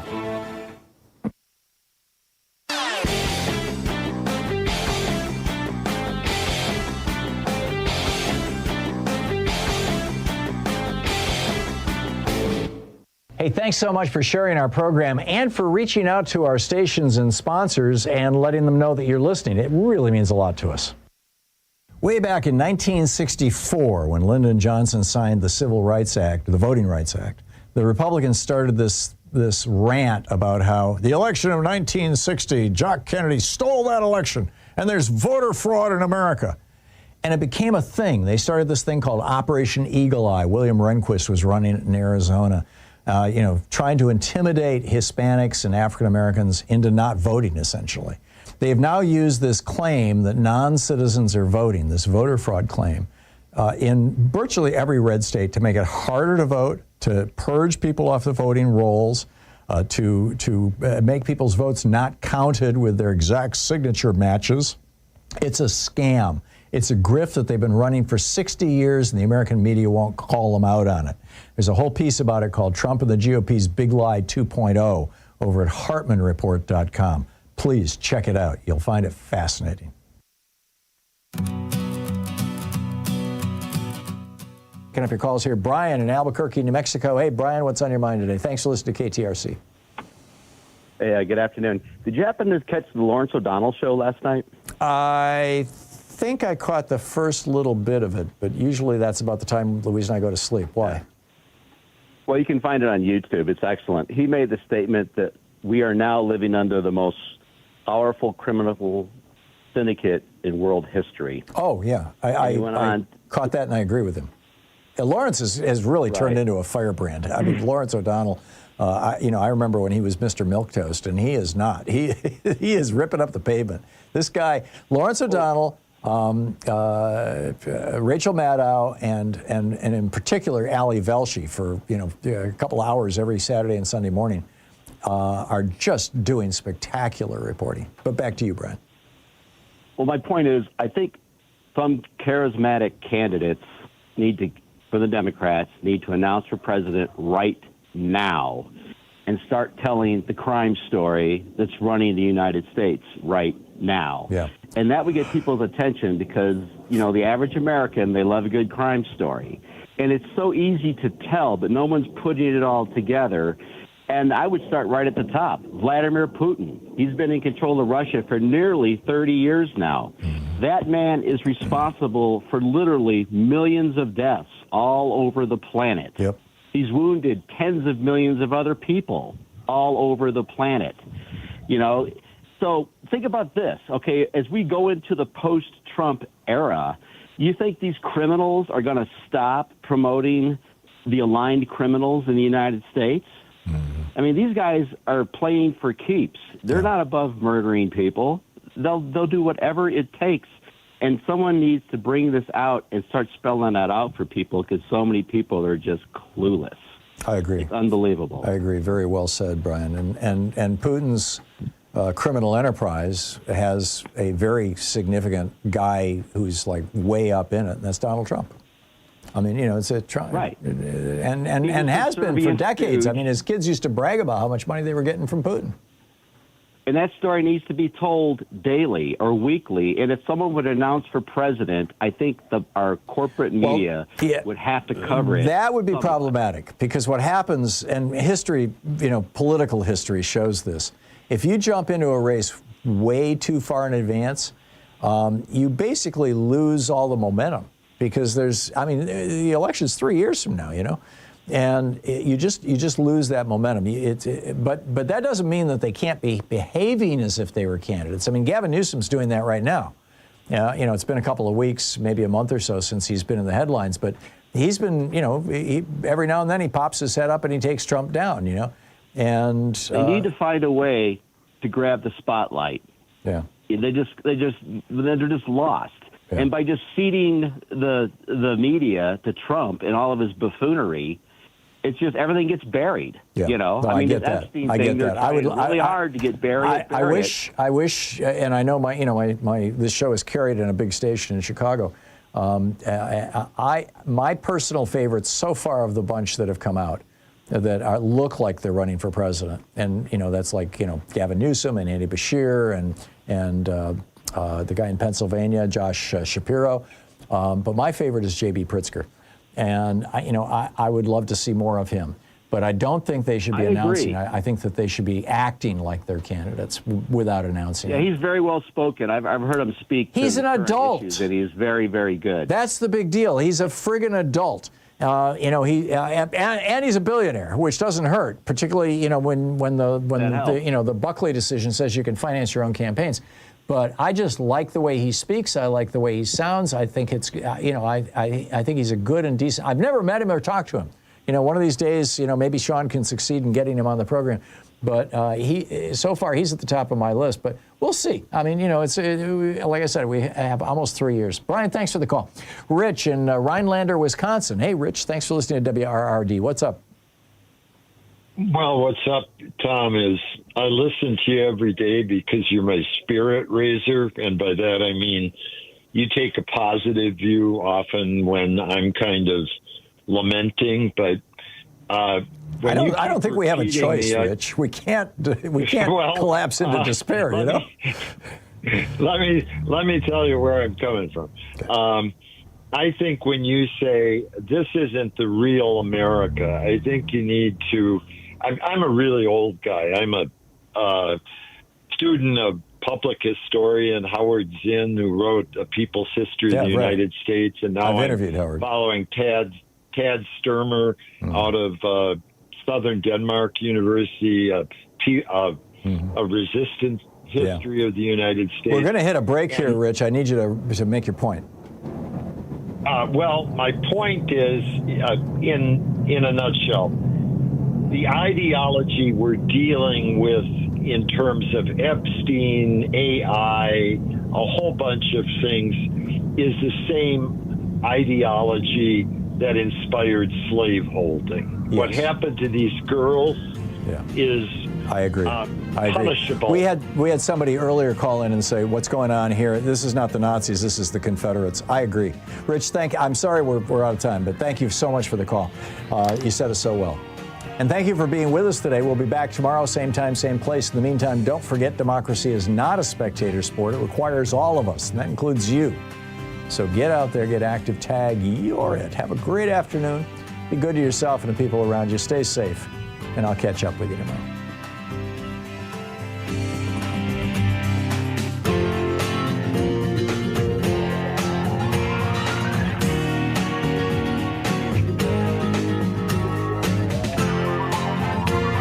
You've been listening to Thom Hartmann. For audio and video archives, visit thomhartmann.com.